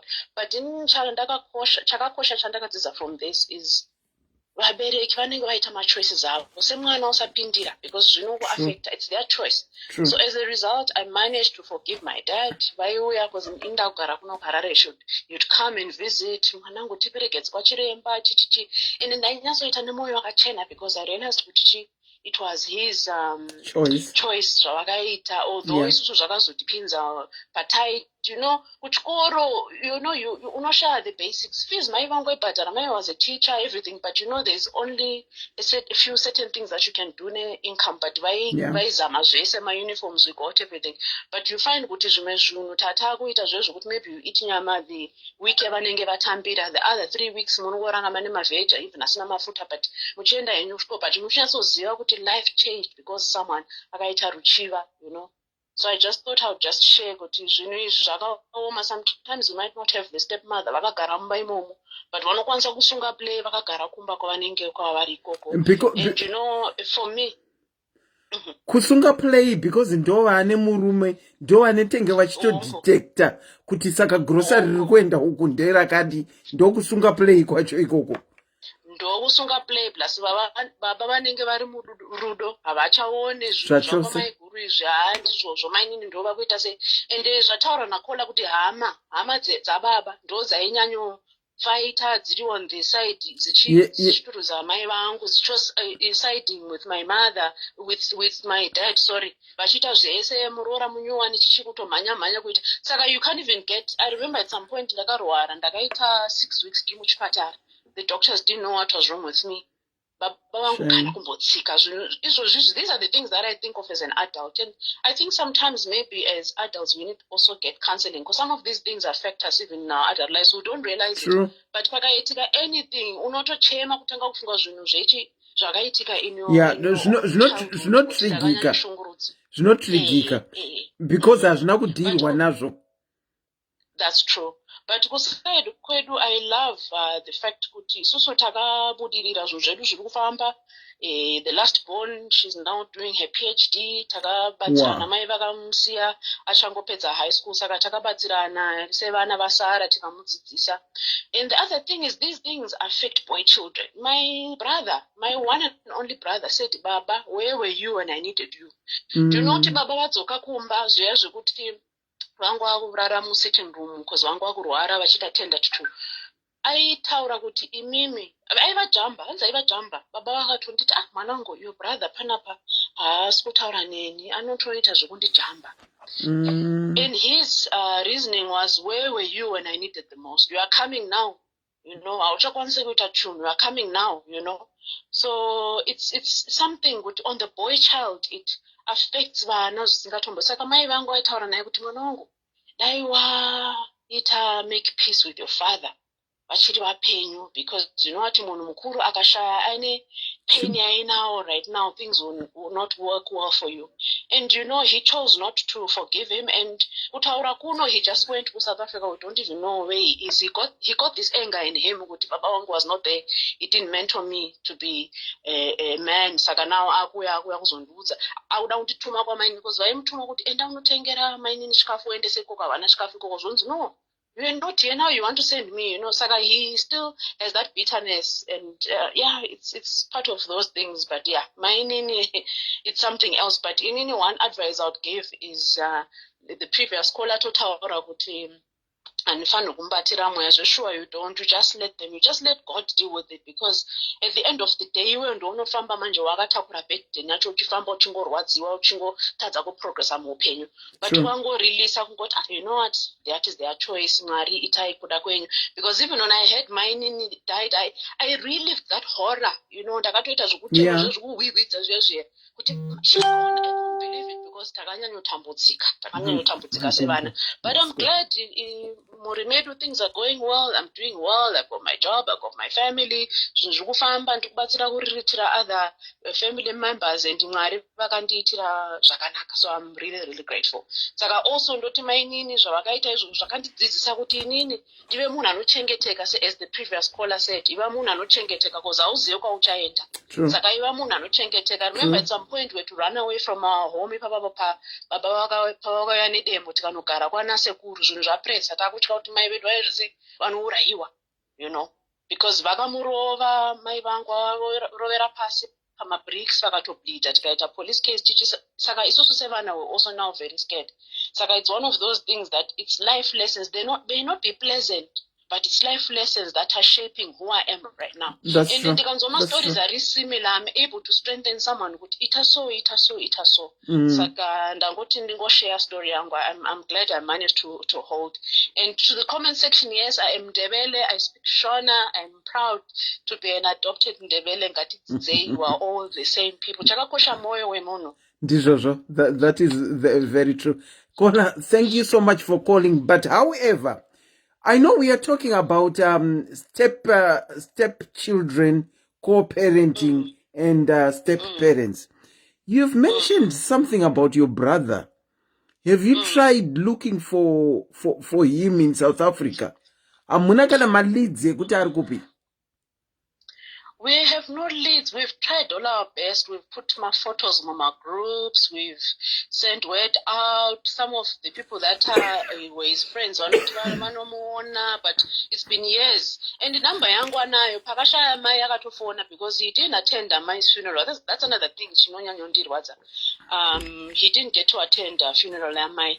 And he phoned the year after Mai vafa zvikadzikadzirisa izvoni mai vari kundinetsa vari kuya muhope ndikataiwa nothing zvekugadzirisa iwewe uya uone pakaita sei pakaradzikwa mai vako. It's a way your mother is telling you kuti uya uone guva rangu, but he is not come, so we don't know whether he's alive akafa, we don't know. But I've just made peace with it kuti, you know what, maybe he still needs some time to deal with these issues. Maybe he's not man enough, actually he still has to mature. That's how I've told myself, and I've just made peace kuti Mwari ndimi munoziva. Ndinogona kuzvizva mwoyo, ndogona kuita sei, and zvinopedzera zvaaffecta health yangu. But I always just pray for him kuti Mwari kwaari ikoko mugone sei, help him to learn the lessons, and may he remember home when the time is right. That's what I've told myself. Yeah, true. How long ago, if I might ask, how long ago did you go and never came back? How long ago? My Magasha 2006, so it should be about late 2004, early 2005, because it was not long ago after Pagaenda Mai Pavakazosha. Because I remember Pagaenda Mai vaitosimudzwa vachitorwara vachitosimudza vachitadza kufamba vega. Okay. Well, we sincerely hope as my diaries that wherever he is, probably if he's watching this show and he hears the story that you were narrating, and he recognizes that it's his life story as well, angowanirwa nyasha dzekuti adzokewo kumba abatane nemi. And if he is no more, God forbid, if he is no more, but God forbid, tinongoti may his soul rest in peace. But kana ari mupenyu, I think just keep on holding the hope that he will be back home. I'm just saying, to try harder. We've tried everything. You know, when you're in a situation, when you're not in a situation, it's easy to tell someone, but you know what? We've done everything. We've sent word out. We've done photos. I've been on Facebook and I've posted in so many groups and she's a photo and he is not back. And I've just said to myself, at least Heavenly Father knows. No. Auntie, what happens with comment section is comment section go comment, as you said, if you are not in a particular situation, it's easier said than done. But as you said, you've tried very hard. As long as you know you have tried, it's okay. Comment section, I did that way. Thank you so much for sharing your story. Just one more issue, Auntie Selina. Okay, go on. Vakazoita vana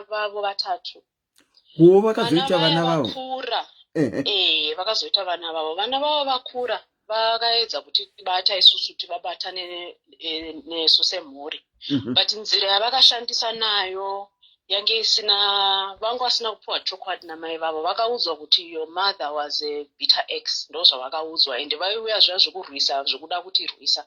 Saka isusu takagara pasi semhuri tikati aiwa vana nzira yavari kuda kuuya nayo vari kuuya with the same spirit that the mother had in destroying. Yeah. Isusu we don't have anything against them. They were our father's they are our father's children.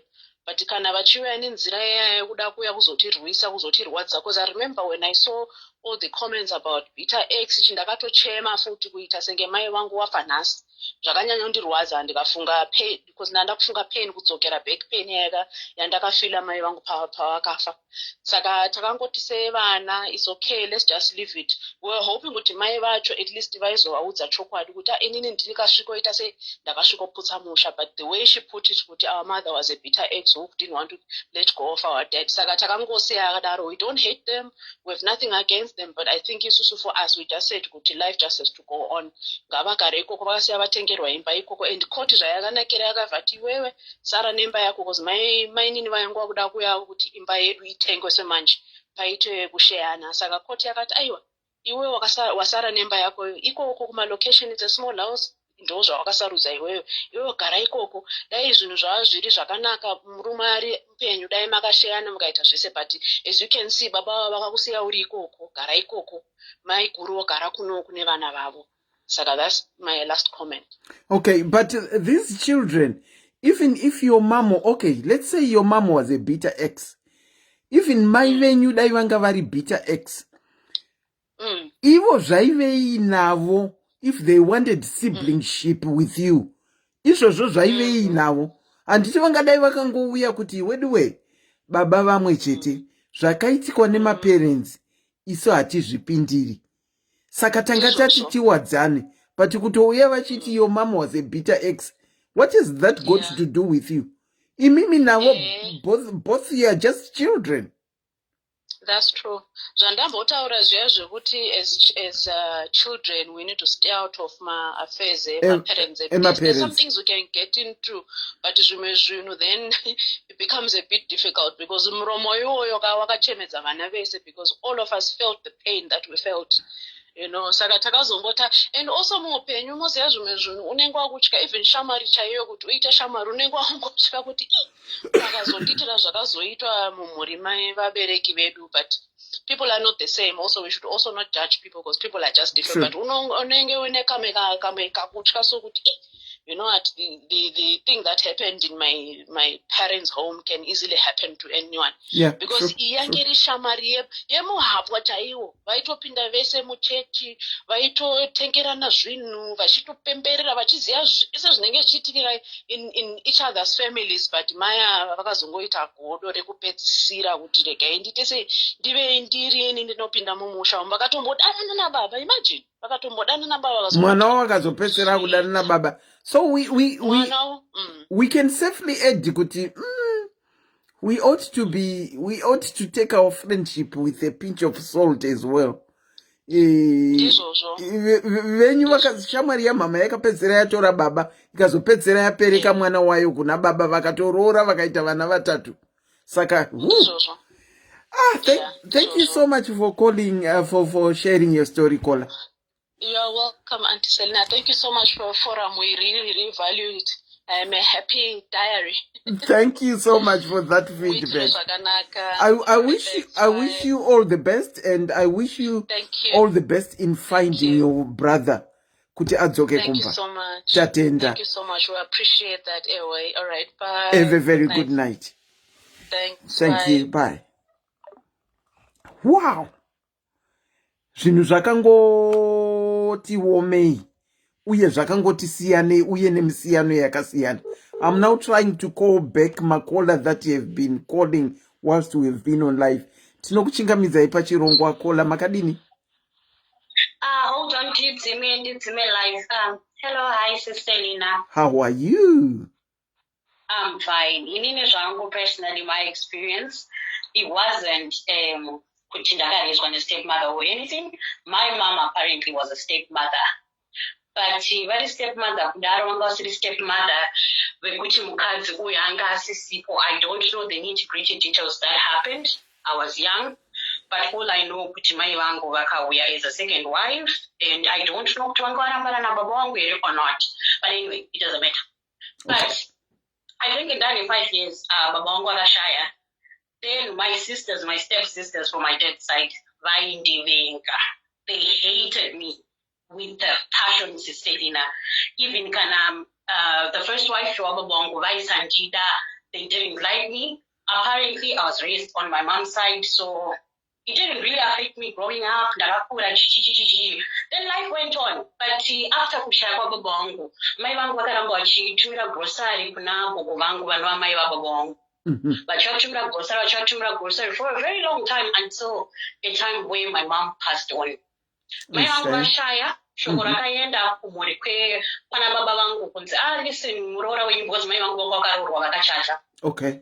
Vakaenda mukadzi wenyu ashaya but hakuna akauya kana kuzombobata maoko. Mai vangu by virtue she was supposed to obviously be buried unozvaro kumba kwana baba vangu but because no one even came through mai vangu vakazopedzisira vavigwa kumusha kwavo kwavanoberekwa. Okay. To be honest, it really hurted me because inini, of course, like my roles are changing. I'm not this whatever, I'm the state whatever. But it hurted me. Anyway, fast forward, that's a kuro nyasho. And I said, yes, but we were never in touch until this other day when long story short, takazo sangana. Zvinoita Mwari. Now ndakatozopesana ndakuchengeta ambuya vangu ndakazoitwa effort ndikanovatsvaga ndikavaona ndikatanga kuvachengeta munyina wangu wangu angasara ndikatanga kuvachengetwa and zvinongoitwa Mwariwo life yangu yakangotanga kufamba ndikapedza chikoro ndikagraduata.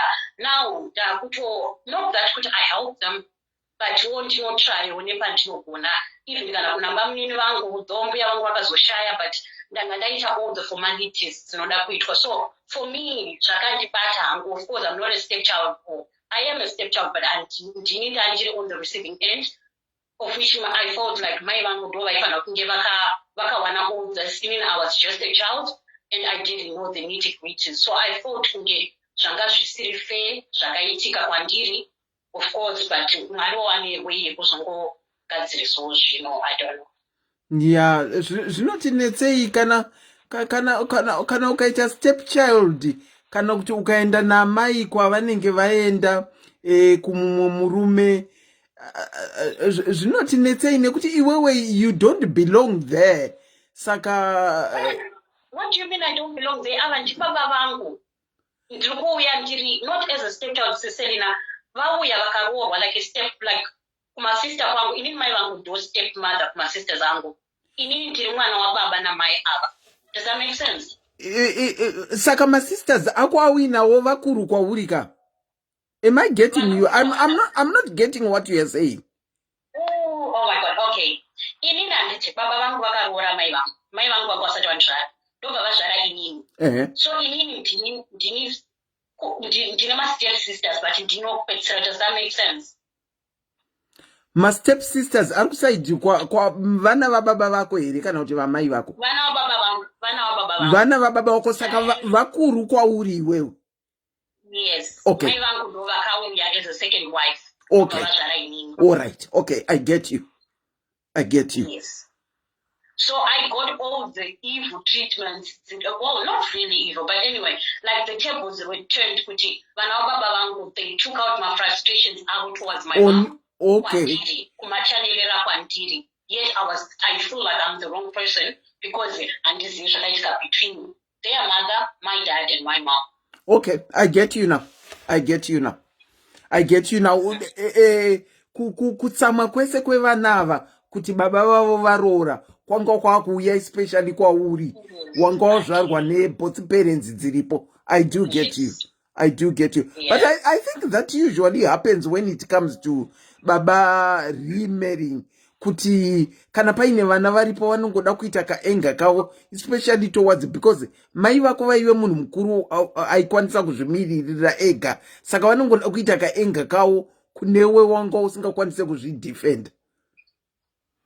But it's not like, yeah, I get it, but it's not like kuti those kind of, I don't know, probably I'm not informed of the nitty-gritty details because I was young, but it's not like kuti kuuya kwavo vakashaishwa anything or they were deprived of anything because babangu vakashaya, I think 5 years ndazvaro. So they are suffering, their brutality came, my baba vatoshaya,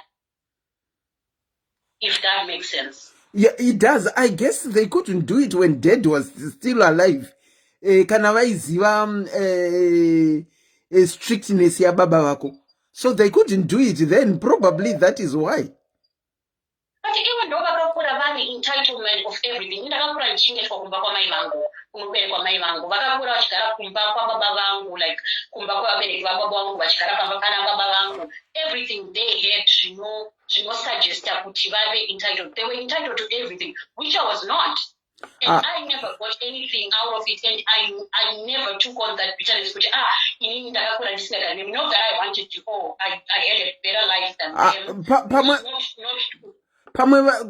Since you don't know the nitty-gritties, it might be kuti mai vako ndo vakabvisisa mai vavo, so they had that bitterness.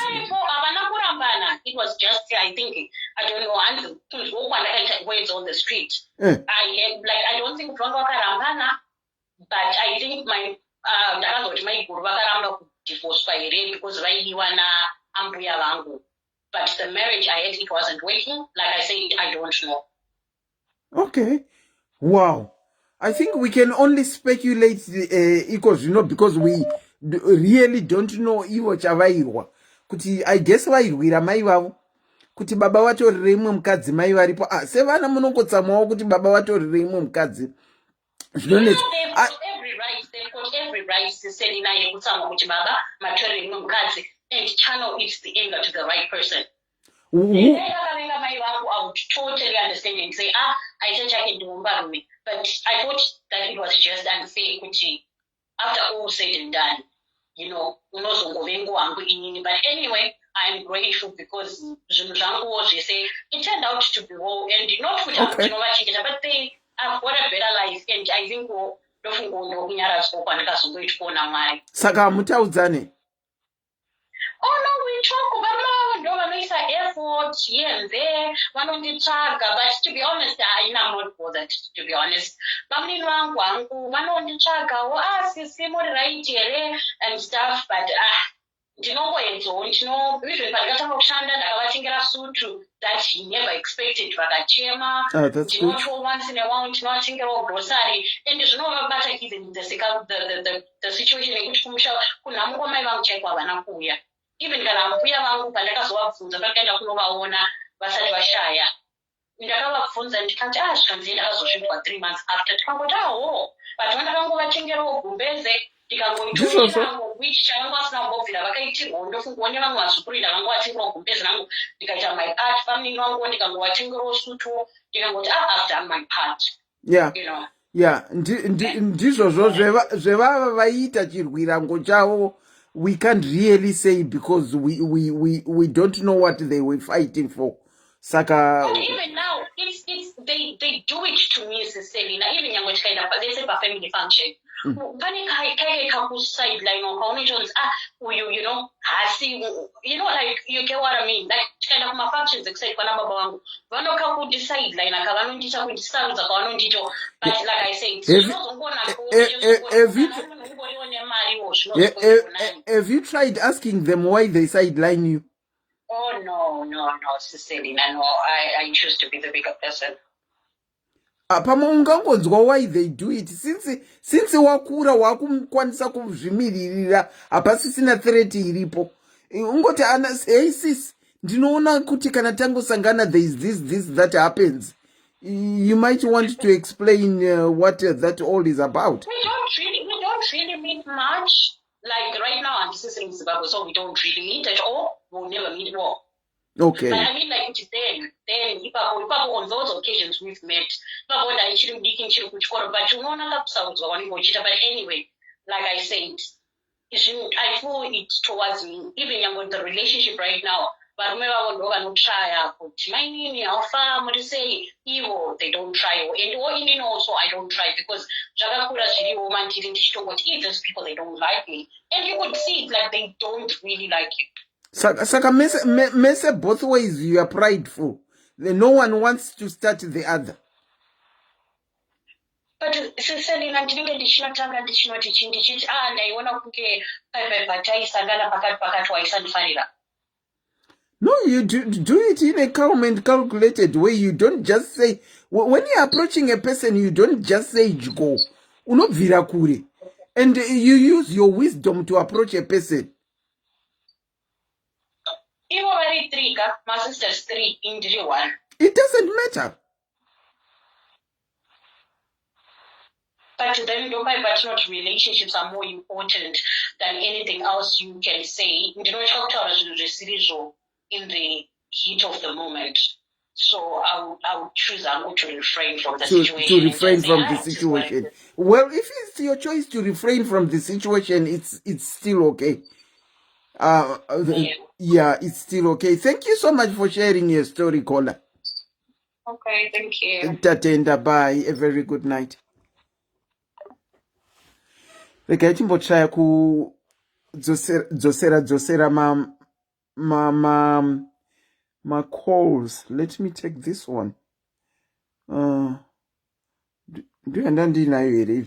I get confused when it comes to this one. Let's take this one.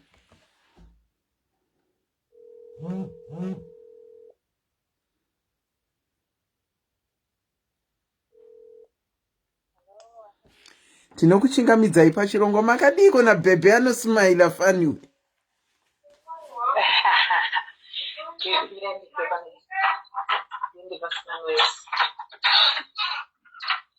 Yeah, I mean, and Selena, young story, in a sad ending, but I guess I'll just say it anyway. Saga, I mean, my mom was the second wife. Your mom was this? Second wife is in the after my dad, varambana ne first wife yao, vakasorora mai vangu. Okay. Saka vatorambana patoni makore varambana. But my dad ne first wife yao wangu ine mwana 1. Saka my dad waidoti mai vangu achengete that boy. But mai vangu vakaramba. That boy from your brother from the first wife. From the first wife. Okay. But my mom vakapika madziro kuti handii ndo zvinoita mazimbabwe handichengeti mwana wevamwe mai. Even though my dad vaivaudza kuti uri kugara mwana asi kubatwa zvakanaka, ari kuabuswa sexually naamene ikoko ari murohwa. But my mom vakaramba vakatsika madziro kuti handichengeti mwana asiri mwana wangu. For years, wangu achimbotiza kumba achiya kumba kwedu, but my mom was ngaende handidi ngabve pana. Anyway, saka atinombogara naye. Fast forward years later, ndazobudawo muZimbabwe nda somewhere else, ndazosangana naye mukomana. So kungosangano, kana muri ku mamwe ma-countries like kunana UK kwamuri, eventually unosangana nemamwe maZimbabweans. Ndadhumana naye. Actually, utori sister yangu. And the funny part is, now I needed him. Because I was a student, sorry, you said wakasangana naye and you needed what? And I needed help. Another student in a foreign country, I didn't have a job, I needed somewhere to stay. I needed him. You know why I asked you? I had heard what you had said, but I wanted you to repeat so that people in the comment section can pick something out of it. You said, let me go back. You said kuti mai wako was the second wife. Mai mkomana huyu wabva. And then mai wako vairamba kuchengeta mwana mkomana huyu. And then you went where you went. And things were not really okay and you needed some help. And you bumped into your stepbrother who ended up looking after you. Exactly. Okay, we can... And stress a story so that we see kuti... I'm trying to drive at something so that people can see. That is why I repeated your story. You can go on, caller. Imagine ndakuchifonera my mom manje vakuti saka ukawazoita sei vaine stress kuti mwana azofamba sei ari kuita sei. Ndikati you won't imagine kuti ndiri kumba kwani. Vakati what? inoziva pane dzimwe nyadzi I've never seen my mom so embarrassed. Kuti vati vamufonere kuti vamutende, kuti vandibvunze kuti wakagara sei, kuti vakashaya kana mazwi kuti saka ndiye akazondichengeta akandinunura out of a very very bad situation. Kuti if I didn't have him, I don't know what ndaita sei. Wow. So it's just unfortunate to be the way he was treated here and just young, it really affected him. Saka angaine zvakawanda zvaimunetsa. He ended up committing suicide years later. And saka I didn't know him kachikura. Saka time yandakaspenda nayo is pakandichengeta for maybe a month, 2 months. Achiti sei vaindidaro, I was just a child. Vaindirambirei, vaindidarirei. Meaning your mother. Meaning your mother. Meaning my mother. And his father also, because he felt my dad should have insisted. So it was really, it's so sad. It's just so sad. Because by the time he died, Samantha. his mom waimuramba, his father waimuramba, of course my mom waimuramba. But anyway, I guess the lesson in that is even though I'm married and but if I had been in that situation, or if I could advise someone, I don't believe in that. True. Because always the ex-wife, your husband, or the child in the suffer. True. That brother of mine, life was never right. The abuse he ever faced, the rejection he faced, he was never okay. Because when I'm also committed suicide in his 30s, for years. So, yeah, so even though he had his own family by the time he passed, so that's Nango click. I've never called for Facebook, so this is fun. But I just wanted to say, if there's anyone the same kind of situation out there, urufungo turusafisa ex-wife, worukusafisa mwana, and mwana could be someone anozonunura vako vana, worufungo turuchengetedza. So that's what I just wanted to say. Thank you so much for sharing your story to highlight the importance. Inini yandatopika ipapa yekuti ramangwana remunhu haurizive. Munhu wauri kufunga kuti achiri mwana mudiki, uchiti pamwe handimude, handitombodi kana kumuchengeta, hauzive kuti mangwana anenge akamira sei. Hezvo mangwana ndiye akanga ari muchengeti wako. Exactly. And I was homeless actually. I was in a very bad situation. Yekuti ndakatoita like pane munhu akati pane munhu ndinoziva, I think ndeo kuZimbabwe. Come to find out it's that guy. And lucky because ndandamuziva akachiwa kumba achizingwa. Saka I knew what he looked like. Saka you never know. Vana vake vari kupi? Vana vake vari mukantri mandiri muno. Ane mukadzi wake. Anga ine ex-wife yake. Saka vana vake vari mukantri ino. Saka unombonoona vana vehanzvadzi yako here? Kure nekwandiri, and I'm not doing a good job of keeping in contact now. Because part 10 years are shy. And I need to do a better job of that. Yeah, but even now, that's the sad part. As much as I love my mom, even now, she's still so negative about it and about those children. And this runs in my hour, correct to my hour too. But sometimes I'm like, really? Even after everything you put me through, even as Zojura, you're still negative about it. And she's even forgetting kuti you were nearly homeless and he took you in. No, but I was nearly. I was. You were homeless. Not that he was very comfortable. I got to change. I don't go compare because after that my life is okay now. Like my life is good. But I don't go to you know die. You know my area. And I want to tell her. I would have never gotten to where I am now. But it's not necessarily my correct. I don't go to my history. Say, hey, why don't you think it?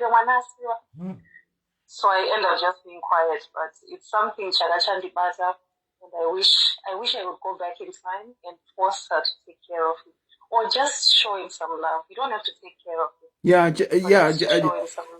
Dai zvaita kola dai zvaita kola tinogara tichitaura kuti upenyu ivhiri rinotenderera rakambotenderera riri kusaidhi kwenyu pakawana nababa wako namai vako richitenderera, and then this brother of yours was a nobody at that time, but pane time yarakatenderera riri kusaidhi kwake brother wako zvekuti iwo akawanikwa uri anokubatsira. He and they try and find out the welfare of your brother's children. That is how you can give back to your brother for what he did. And skuti vape mari, just that hi, how are you, murisei vana vakadi, is enough. I really should. I will. Because rinogona kutenderera futika vana vebrother wako vakapedzera vakutarisa, kana even vakutarisa vana vako. You never know where life takes you. That is the thing. You don't know. Yeah, we don't know. What happened to their brother, because I guess he didn't have family, he felt isolated, he felt alone, and I don't want those kids to feel that.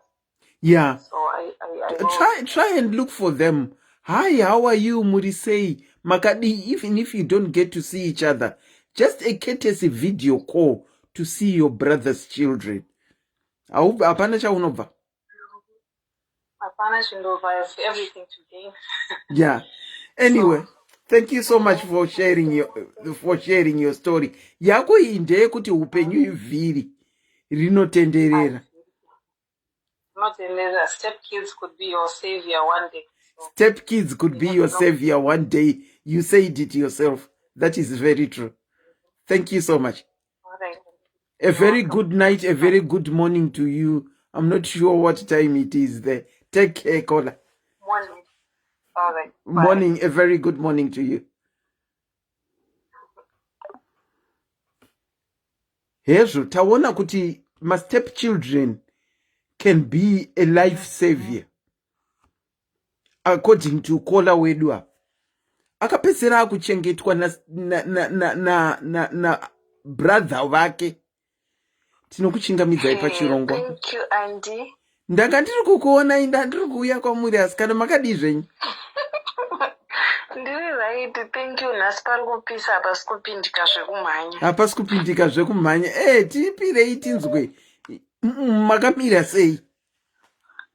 Alright, inini ndingati ndiri mwana we-first wife. Yeah, baba vangu havana kuita barika. Vakarambana namai vangu 1998. Yeah, and I was 10 months old by that time. Okay. Yeah, zvakaitika, I don't know. Ndakazongonzwa ndakura, but zvinonzi amai vangu mukonetsana kwavakaita, it's like vanhu vanga vakaroorana wematongo vaivai. So zvekungonetsanawo ndobva vatiza vobva vaenda kumba kwavo pari padhuze musame village, and then ndobva vandisiya at 10 months. Wakaenda vasina kana bhegi kana chizva zvekungoti warinopotera, and then baba wavo vakabva vatoti no hauchatodzokeri, bva vatovachinja same day iroro rinonzi vakatorara vaa kune imwe nzvimbo kumazowe from Rusape. Okay. So alright, rege ndichingokati nyaya yangu. Baba vangu vakazoroora mumwe munhu. Inini ndaigara nagogo mai vababa nguva yachona iyoyo. Saka varoora mainini ava vana kumbobvira vakandifarira chero day one. Vaiti vakandiona vaisvipa mate. I was young, but nekuda kwekuti nhamo yandakakura ndichiona taitambura, munozwa unonzi kutambura. But baba vangu vaishanda, mai ava vakangosvika vakagara musha vakanga vakavakwa namai vangu, havana pavo pavakavaka. But taitambura zvekusvika pakutoshayiwa salt, you know. Asi baba vangu vachishanda, zvinhu zvese zvanga zviri controlled namainini vangu ava.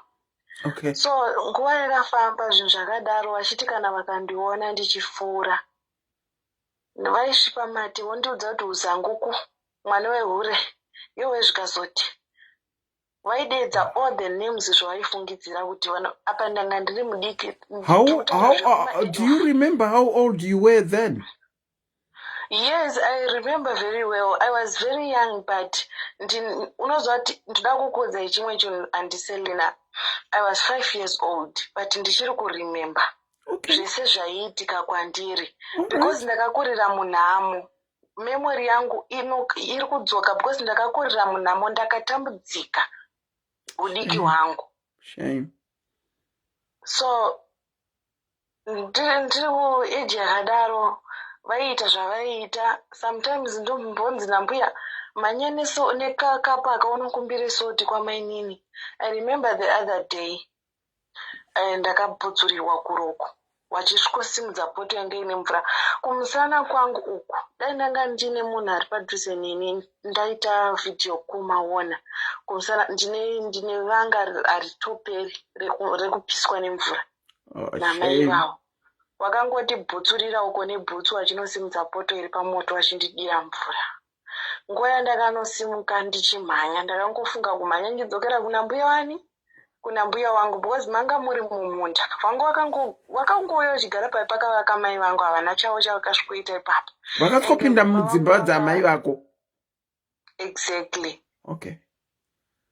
So ndakagara andi namai ava vasingandidi, and then vanhu vemufamily vana baba mukuru vakabva vazoita meeting. Izvi ndakuita zvekuudzwa because panogarwa dare nevakuru mune musipo amudedzwi vana vana havadikanwi.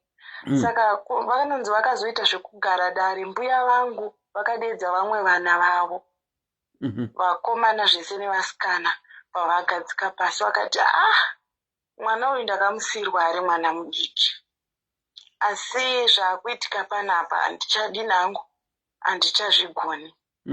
Saka chitaurai nemunina wenyuyu kuti atakura nake nemukadzi wake vachibva havo mumusha mangu eno havo kure kwavo kwavasingaoni mwana uyu, nekuti mabatiro avari kundiitira mwana handisi kufara nawo enge havazive kuti adyei kana kuti aite sei, because panguva yachona mainini wangu vakanga vane umwe mwana.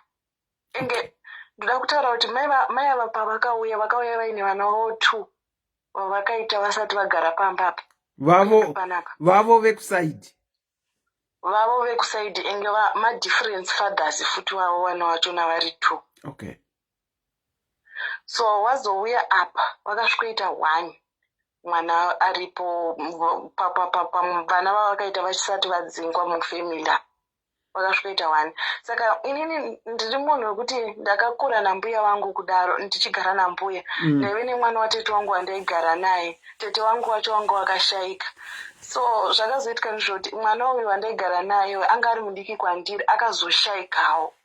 Ndobva ndasara ndaa1 pamba paina mbuya tangova 2. Saka zvaizoitika ndizvoti mwana wavo uyu wamainino sepanhu padhuze nepadhuze akasvika panguva yekukambaira. Chaiti chikakambaira ndikachiona chokambaira nemumunda chichiuya, ini nekusurukirwawo nekushayiwa shamwari ndomhanya ndonosangana nacho totamba. Vakangondiona chete kuti ndikutamba nemwana, ndikatongovaona kuti avo vakubudikira mubama wavo, ndaitomhanya kuita kunge ndaona shumba kutonosvikovhara dhoo kana kutoenda kuseri kwambuya wangu kana varipo. Kana vasipo ndaisingatomire pamba, ndaibva ndatomhanya ndichitoenda somewhere. Ndipikire. Okay. Yes, Andy. Okay, ndisire your light.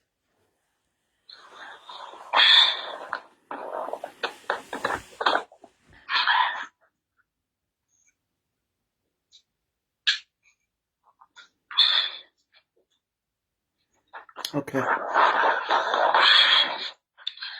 Let's try to see clear. That's okay, I can see it. Yeah, so ndo zvakaitika. So panguva iyoyo ndichizama kuti nditambe nemwana, vaiuya voita zvavano, kana ndaitotiza pamba, ndaitotiza kana mbuya wangu wasipo. Saka kunonzi kwakazoitwa meeting mufamily. And then baba wangu vachibva vanzwa kana musingadi henyu mwana takuranai nemunhu wenyu mubude. Saka vakaita nharo. Vaita nharo kudaro, mbuya wangu vakazosvika pakuti okay, inini hangu pano baba wemusha uno wakafa, dai vanga vari vapenyu pamwe ndo vaikwanisa kuti mutaure navo munzwanani. Saka sezvo vasisipo, ini ndakurongedza mabhegi angu ndidzokere kumusha kwangu, nekuti handingashungurudzirwe mwana wandakachengeta ndiye ega wandinaye pano. Nekuda kwomuuyi akauya wasingadi mwana uyu haana kuitwa imimi matuwa pano, makamuwana ari pano, enge muri mumusha mangu.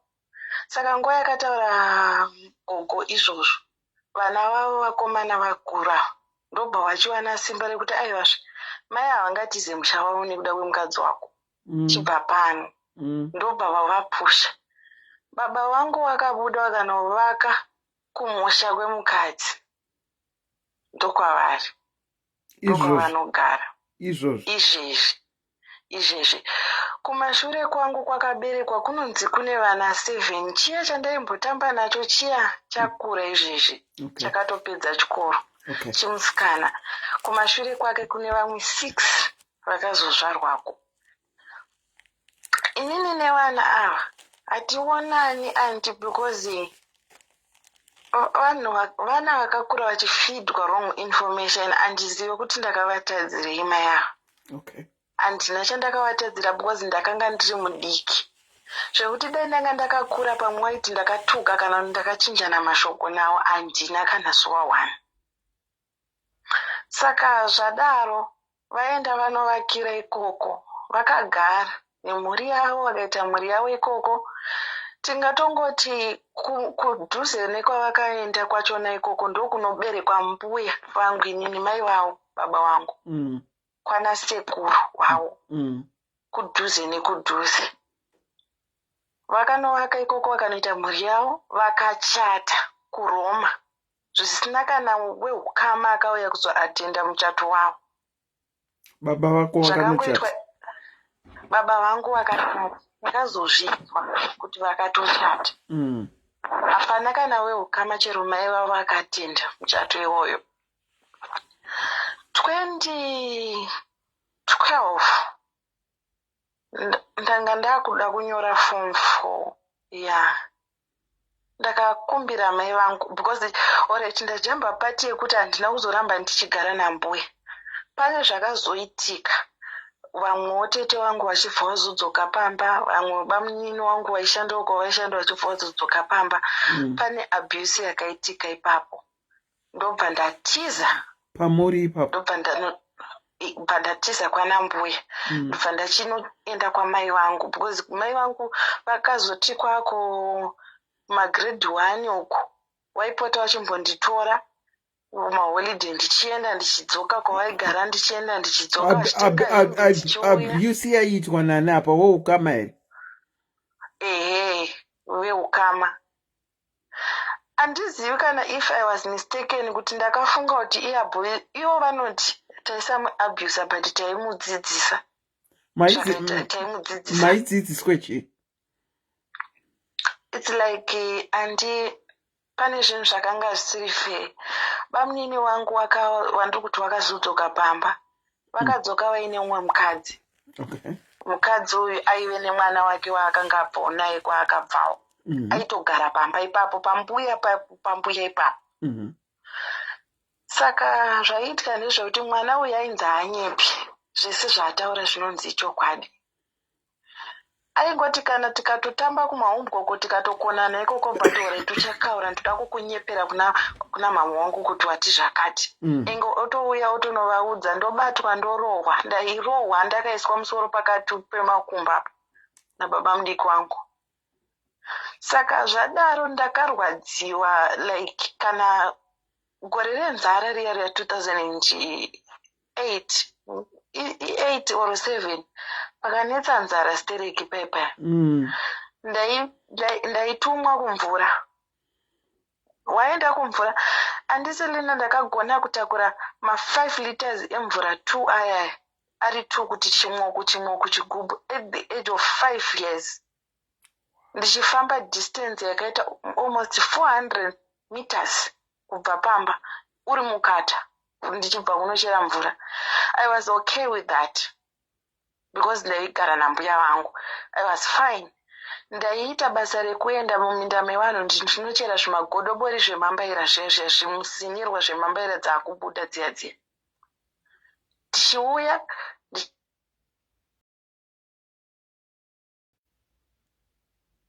tsvaga kuti ndaenda kupi, ndateedza minda dzevanhu ndichichera zvimambaira.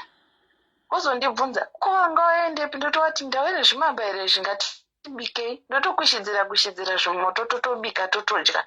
I was fine with that life. But vanhu ava kuuya kwavakazoita kudzoka pamba, ndakanga ndakufila abuse yekuti mbuya vangu wanga vava relax yekuti pamba paane vanhu varipo havazonyanyoiti tu, vanga vasingachanyanyi kuconcentrata neni, kwete kuti wanga waine side, but zviya zvekuti pamba paanewo vamwe vanhu varipo. Zvimwe zvinhu zvaiitwa mumaziso mavo, zvimwe zvinhu zvaiitwa vasingaoni vasingazivi. So ndakazotiza ndichibva ndanotsvaga mai, ndichibva ndaenda kuna mai vangu. Ndanga ndichida kuita zvekutaura but handisi kuziva comment section yakamira sei. Vamwe vanogona kuzoziva kana kuti mangwana ndinonzwa zvakuzotaurwa futi nepakasiyana, because I just believe kuti ropa rangu ndiri munyama even nanhasi. So zvadaro ndakazoenda ndikagara namai muchida kutaura chi? ndanga ndichida kutaura madistance ekwandakafamba kuti ndakabva kwakati netsoka kunosvika kwakati ndichienda kuna mai vangu. Netsoka ndichikumbira, handina kuzofamba netsoka zvekufamba kusvika netsoka, ndaingofamba murodhi ndichikumbira mota. Okay. Ndikatombotorwa ndikatakurwa neimwe mota yakanondisiya mutauni yeikoko papolisi, ndikatiza mupolisi because vakanga vachifunga kuti ndarasika, asi ini ndaiziva kwandaienda. Ipapo ndakanga ndagrade 3, ndopanguva yandakanga ndachiitwa abuse iyi. Great, makatiza grade 3 mukafamba long distance muchida kuenda kuna mai. Exactly. Kuna mai at grade 3 maikuziva sei? Ndaikuziva because mai vangu ndakuma grade 1 uko waipota vachiuya vachinditora kuma holidays, vachindidzosa, vachimbonditora vachindidzosa. Because mbuya vangu vakanga vasingadi kuti ndiende ndinogare navo. Waiti mwana wangu wamakandisira ari mudiki, kana mukamutora munofanira kumutora asanga adzoke mwana wangu. Okay. Saka kuna mai vangu ndaikuziva. Okay. Saka ndatiza ndanogara namai vangu, ndokwandakazochengetwa ikoko. Ndachengetwa kusvika ndakunyora form 4, ndopandakakumbira mai vangu mari. Ndikakudza kuti chero nanhasi fesi yababa vangu ndinoita yekufungidzira tonyatsovazivi, but vari kwavo. Saka pamakabva at grade 3 muchienda kuna mai venyu, hamunozombobvira maona baba venyu futi? Baba vangu ndakatoguma kuvaona pavakadzingwa paya. Okay. Zvekuzosvika kumagrade 3 uku ndaingogara nambuya vangu. Okay. Ivo vakanga vasingauyiwo kwataigara, ini ndakanga ndisingaendiwo kwavaigara. Saka zvadaro ndakunonyora form 4 ndakakumbira mai vangu mari. Ndakazochengetwa nastepfather uku because mai vangu vakazenge vaita remarry, saka makuna mai nastepfather. Ehe. Okay. Saka ndakakumbira mai vangu mari ndikati mama ndoda kuenda kunoona baba vangu. Havana kundinyima because ndakavatsanangura ndikati izvezvi ndakura, pamwe vanondosvika zvinhu zvadini zvachinja. But havana kundinyima mari, but havana kusununguka futi kuti ndiende because vaifunga kuti handizivi kuti mukadzi iye achanokuita sei, unogona kuisirwa poison muchikafu ukafa. Saka ndakaenda kumusha, ndakabva kwamai vangu ndikaenda kumusha ndikanotaurana nagogo ndikati ndoda unoona baba vangu. Ndikaudzana nababa mukuru, vakanditendera vese vakati enda, asi unofanira kunosvikira kwana sekuru kwakaberekwa mbuya wangu avo, because kudhuze nekudhuze ikoko. Ndokwandakanosvikira. Ndasvikira ikoko seinspector kuti pamwe baba wangu akanzwa kuti ndauya because pakati ndakazoita zvekutumira munhu kuti ende munovaudza kuti ndauya handina nhamba yavo handikuzive kumba kwavanogara saka ndakatumirawo vanga vari ikoko vanokuziva kuti vaudzei kuti ndauya ndobva vauya vachindiona chavakangokwanisa kutaura ndechekuti ndotokuonera kunoku kumba hakusati kwakuita kuti usvike ndokubva ndavaonera ikoko vakauya nekahanzvadzi kangu kamwana iye ndo first time yangu kutomuona ndiye mwana ega mukomana ariko ikoko vakauya naye anga ari kadiki vakauya nako saka wauya nako kuya ndabva wandiintrodusa ihanzvadzi yako ndatoti alright pepe ndatofara inga akafanana neni zingaiti saka pakuenda kakabva kachemera kusara kwana mbuya kuya kwatakanga tiri iwo bva wadzokerawo kumba wakati handichauya ndichimutora saka pandakati ndakuenda kamwana ke kakabva kandichemera kakati handimurisisi wangu ndakutoenda handetese kwambuya kureva kumusha kuya kuti kanongonzwa kakuti kumusha havatombodzive kumusha vakangoberekerwa ikoko vakakurira ikoko inini neudiki ndakabva ndatakura mwana tikatiza nemwana tikaenda naye kumba kuna mbuya ndikasvikovaudza ndikati mbuya mwana adini andichemera asi ndakangoti ndisvika ndibva ndatoti arege ndinoone baba mukuruko ndivaoneke mazuva angu ekuti ndidzokere kuchikoro akukwana ndobva ndangosvika ndibva ndasiya mwana pambuya ndibva ndadarikira muvhileji kuenda unoona baba mukuru zvinonzi mai vake havana kutora nguva havana kuita kana 1 hour vakanga vasvika vakati ndauya kuzoona mwana wehura ari kunzi atora mwana wangu hanzi vakataura vakapopota vakadini vakatora mwana wavo vakaenda naye so zvadaro indakadzokera ndikagara takazosangana pakuroorwa kwangu nababa wangu vakauya pandakaroorwa vauya namai avo asi handina kufara nini kuuya kwavo pazvaitwa zvakaitwa pazvapera pandaenda hatina kuzoonana futi kubva ipapo ndichiwanikwa handina kuzoonana navo futi saka inini nevana vamaini navo ndaive neshungu dzekuti pamwe tinogona kuwirirana but ndikutoona kuti hatina kuwirirana kwatinoita because vana vakakura handizive kuti vakakura vachiudzwa kunzii but handifungi kuti mai ava vane any history yangu yavaina because ndaive ndiri mudiki handizive kuti ndavavatadzire chii saka izvezvizvi kana communication nababa vangu hapana andiselina like last week iyo ndakavarota vakapfeka zvimarengenya vachitonditi ndiri kutambura ndikanokumbira nhamba dzavo kuna natete vangu vakandipa ndikavafonera vakati ndiani ndarasika ndikavaudza zvikanzi uri kudei chichanetsa ndibaba vangu after so many years ndakavafonera nditori nechido chekuti handisi kuda kutaura zvekumashure ndoda kutaura zveipapo panguva yachona iyoyo kuti muri sei henyu baba wangu ndakusuvai but mhinduro dzandakapiwa dzakandidzosera kumashure uko ku5 years. Wow. Yeah, so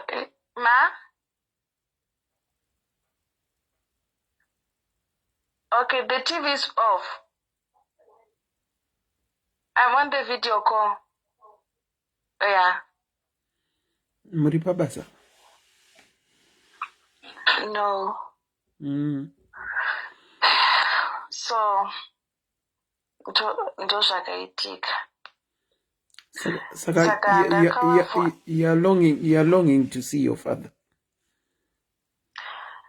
Ndine shungu, moyo wangu unorwadza because upenyu hwangu ndorarama senherera isina baba but vari vapenyu.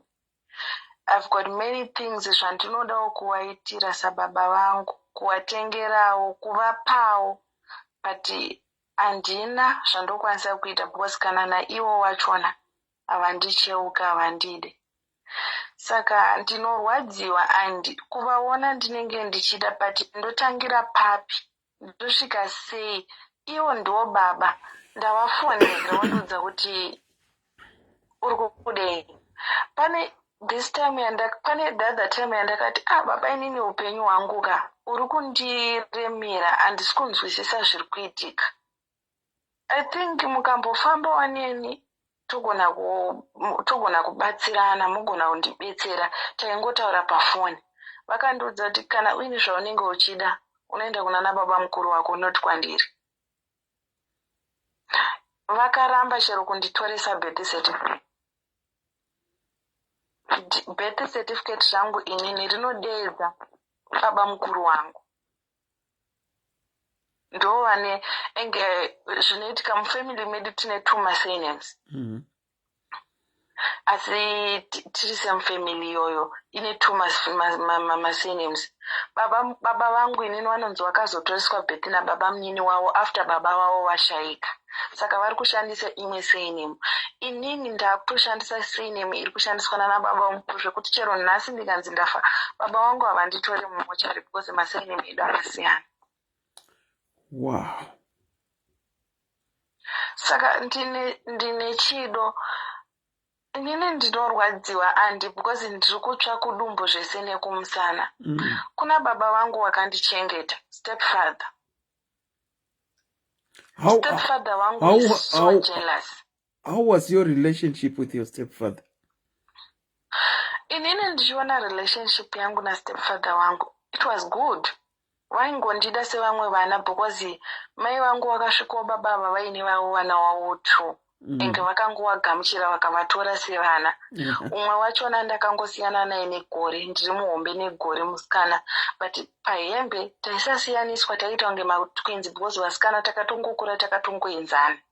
Saka baba vangu ava handina chakashata chandaiona, but chaizoitika ndechoti mai vangu ka vaiuya vachindiudza zvaiitika kuti mukati muimba yemukati amai vaitaura kwauri. waindiudza because I was like a best friend. Even nanhasi vanondiudza zvese. Saka pane nguva iyi ndiri grade 7 mai vangu vakarohwa andiselina kupota vafa. Vakabviswa 2 mazino. Enge munhu akakwanisa kuvabetsera panguva iyoyo ndini ndakavazvuwa kuvabvisa murumu yavakanga vachiroverwa vari. Ndikavazvuvira murumu yangu, ndikakiya dho, ndikapwanya windo, ndikavapotsera nepanze. Vanotori nevanga rine rakaiswa 12 mastitch pagumbo ravakachekwa newindo, ndichivapusha nepawindo randakanga ndapwanya ndichiita zvekupusha. Kuburikidza nenyaya yangu zvichinzi ndini ndakanga ndakonzera kuvhurwa kwanga kwakaitika ipapo. Ndomataurirwa zvaitwa. Ndomaudzirwa ndakazviitwa. Ndomataurirwa zvakanga zvaitwa because ndakanga ndapasa grade 7. Saka mai vangu vakanga vachisuggestawo kuti no, ndanga ndichifunga kuti mwana timuendesewo pachikoro ichi chiri nani nemapatsiro aita. Baba vangu ototi saka unoda kutochuza baba wake vanoita nini. Ndokwakatangira hondo yachona. Once uri kuchuza chikoro baba vake vanoita nezvei? Exactly, ndoyanga iri nyaya yachona. Mai vangu vana mazino vane mavende 2 pafront avakarohwa ekuti pese pandinovaonera ndinofunga. Saka tete ndinotsa kudumbu zvese nekumusana. Baba vangu havasi kundida. Stepfather wangu pamberi pangu vanopretenda kundida, but ivo mukati memwoyo wavo is so jealous. Ndikaita chandinovaitira vanotendera pamusoro, asi mukati mavo handizivi kuti ndinonyatsovaitira chii chaizvo chaicho. Enge on the bad part of it ndakawanikwa simba yangu haina kunaka. Mwana wangu ari kuchengetwa futi ikoko. Saka ikoko kupi? Problem after problem kwastepfather wangu ikoko. Imi makaroorwa? Ndakaroorwa nemurume zvikaramba kufambawo tikazoseparata after 3 years ndane mwana. Saka pandakanetsana nemurume ndakagara nemwana wangu. stepfather wangu ndonya kunditi uya nemwana because ndaita zvichicross border panguva yacho. Uya nemwana kwetoti ungopota uchisira vanhu vana vesevese. Ndikaendesa mwana wangu ikoko aine gore ne2. Izvezvi ane 6 years. Variwo vanga vanditi ndiunze mwana. Asi unongonzwa maproblem after problem. Asi inini havandiratidza vataura vandiratidza. Zvinobudira uku mai vangu ndo vanosafa andi. Kuti nditore mwana like izvezvi ndaakunoku. Handikwanise kuti ndishande mwana. Kuti mwana ndimuendese kumba kwawo, mbuya vake, mai vababa vakashayika. Baba vake vakaroro umwe mukadzi. Haasi kutokwanisa kutoti angomutumirawo zvake kubva pagore ne2 ipapo patakasiyana mwana ine gore ne2. Nanhasi haasati aona futi mwana. Kutoratidza kuti haatori no-okay, saka hapana pandingatore mwana ndigomupa. Wow. So relationship yangu inini tichidzokere pa point. Relationship yangu nevana vakazvarwa uku variko 7 kudaro 2 ndo vandinoziva. Vamwe vacho vese handivazivi asati ndaonana navo. Andifunge kuti mulife vanondida kana kuti inini handina kana wandira ndinodhirima kuti ndichazosangana navo tigofara tigodai. Hapana communication. I don't know kuti vanondida kuti havandide because hapatorina communication zvachose.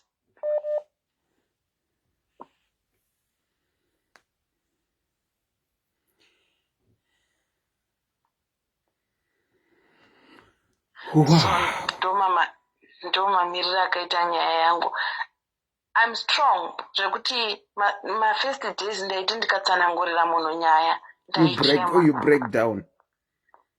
Yeah, ndaichema. But now handichachemi because ndakatozvigamuchira. Like last week ndo pandakazvigamuchira. Ndakabva ndanyatsozvigamuchira zvekuzvigamuchira. Pandakavafonera vakanditi uri kudi. Chichanetsa. Ndikati asi ndofana kufona kana ndine chinenge chandinetsa here. Zvikanzi tikatoona mafoni enyu ndakanzizva tichatofa. Kuti baba vangu. Hanzi tichatofa. Nekuti iwo wafona. Heavens. Enge these people vari kuti vakunamata masowe. Mainini wangu havakunzwa muprofiti kumasowe ikoko. Saka pandakavafonera zvikanzi tichatofa ati tinotovhunduka. Mukatotifonera enge usati watombotaura zvakawanda ndati ndikudze kuti nini nemhuri yangu kuno kuti setakunamata kumasowe enge mai vako ava vanotori ndofunga vanga vari padhuze because vainzi ava mai vako ava vanotori muprofiti enge vanhu vatoyambukira pamba pangu vakawanda. Ndikati no, handina kufona kuti ndinzwe nezvemukadzi wenyu. Ndafonera imini ndimi baba vangu. Kuda kutaura nemi nezvenyu. I think mucomment section mukana muri paine vanhu vandakataurira because pane vari close to kwandiri vandakaudzawo. I think vanopupura mucomment section. Ndakavaudza the same very day. Ndakarwadziwa ndakachema ndikapukuta musodzi yangu. Ndikati for all these years vakanga vasirimo mulife mangu. And for the sake of peace, I don't want to be bothered. Because the more ndinovarangarira ndichida kutaura nezvavo ndinoguma ndane BP ndinorwadziswa enge ndinotanga kufunga eji kumashure uko. Saka ndikaramba ndichifunga kana kuda kuteedzera nezvavo ndinoguma handizivi kuti ndasei. Chandinofarira andiselina mabrothers ababa vangu, they love me. Even if your ana baba mdiki vachikuda mabrother avo, from the sound of it, your heart is wanting to have a relationship with your father, despite zvese zvawataura mwoyo wako unenge uruda ukuchemera baba vako. Yes, ndiri kuvada but it seems like ndikuda munhu asingandidi enge ndikaramba ndakazviisa pamwoyo pangu handigoni kuvaregerera kana kuti handigoni kuita move on. But for now ndinovada baba vangu, ndinovada zvinondirwadza kuti ndinozama and this thing yekuti ndinoitira stepfather wangu zvakawanda vasinga appreciate. I wish to do that kuna baba vangu chero vakasa appreciate asingavaitira, but I don't have that access. You don't have the access. You would want to do things for your father. Zvaurikuitira stepfather, but you don't have access. Tell you what, Exactly. number ndo inopera na 73 yako. How old are you, if I might ask? Ndakatena 24 this month. You are 24. Yeah. Okay. What I'm going to ask you to do is drop. Open the comment section. I'm now going to ask my callers angachiterera nyaya. You heard her story. How best would you advise her? So I am going to call my callers arikukola for now to advise inini kwandiri mwana, because vana vangu vese vari tu vatori way older than mwana wandiri kutaura naye. Saka kwandiri mwanasa vangu vese vatori vakuru kupinda paari. Saka tinoda kuti timbobatsira mwana wangu uyu. Ndinoda kuti apinde mucomment section. Kana apinda mucomment section, tombopa mukana wekuti vari mucomment section vanga vachiteerera nyaya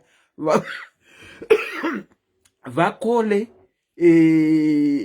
tionesane. But inini ndiri free Thursdays, Fridays ne Saturdays. I am going to call you. Munopedza basa ari nguwai? Madingi happy? Ndiri free Thursday, Friday, Yeah. Saturday, Sunday. Yeah, I think Thursday ndinenge ndiri free. Kutangana 8 ndinenge ndava free. And then Friday, Saturday varungu vangu vane function. So I think ndichapedza basa late. Enge zvekuti pamwe ndinenge ndakatonoita zvekutadza vana kubata phone. Thursday, when you say 8 dzenguwai? 8 p.m. 8 p.m. Okay, I hope vari kukola at the moment they are only calling. Let's get this right. I hope vari kukola at the moment they are only calling kuti timboonesana na sister. Inini ndinokubata musi weThursday na 8 o'clock. Ndiri kukumbirawo kuti muchidropa monditextira pafoni iyoyi, although ndisingawanzodi kuti itextwe. Munongonditi appointment Thursday 8 p.m. Okay. Ipo panamba dzamanhingirikira ipapapa ndichadzipika ndodzitransfer kuofficial phone yangu soon after we finish live, and then ndinokukola musi weThursday na 8. Okay. Kana muchifila kuti hamukwanise Thursday na 8, ndinokumbirawo kuti still mungondiudza kuti can I reschedule appointment? Okay. All right. Thank you. Drop in the comment section. Thank you. Ndinokuchingamidza iyi pachirongwa SIS MELLY's or connecting. Zimbabwe inonetsa network ika.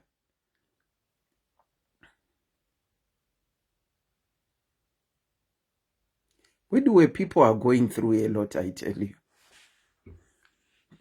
Ikuti connecting. Ngatibatsirane ine mwana wangu. You can call the number pinned below so that we can help mwana wangu. What is your take on what she was saying? My her secretary vari kunota number time. What is your take on her story?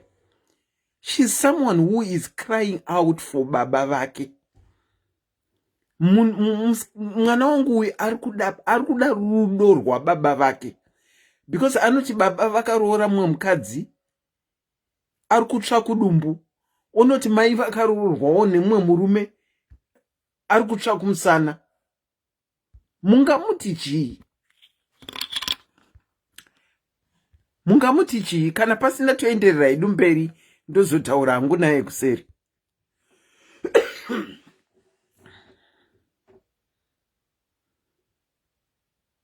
Hanzi baba vakadyiswa, baba vako vakadyiswa.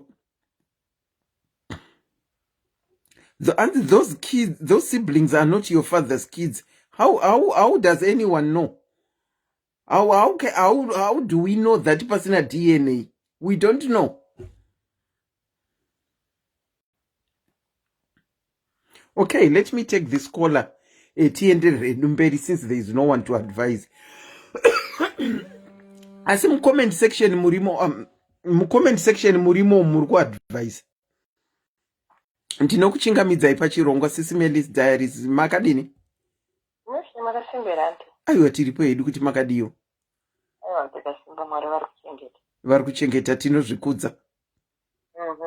Ndandakateerera nyaya inosvibisa yamusikana pakutaura yekuparikunetikana nyaya yababa wake. I think inini wandiri kuzvisa ipapo papudzi dzake kuti ini ndakakura pandiri panapa kusvika ndive zvandiri baba vangu vakasvika pakufa handivazive. Saka inini ndakazvipa kwandiri kuti inini Mwari ndio only the father for me, because havana kuficha kukura kwangu, havana kuficha pakurerwa kwangu, zvese havana kunge varipo. Saka ini chandinoadvisa musikana wega ngaangofokasa mukunamata. Okay. Because ngaarike kumanikidza zvinhu zvisiri kuita. Okay. Baba variko, pane nguva yaJehovha, pane nguva yaMwari.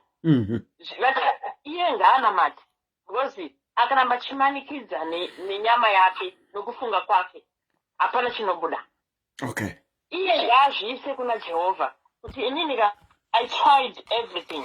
Bible rota rifudza mai na baba wako. I tried to do it, but still ndikublokwa kuti ndizviite. Mwari vari kuzviona kuti mwana uyu ane chido nevabereki vake. Yes.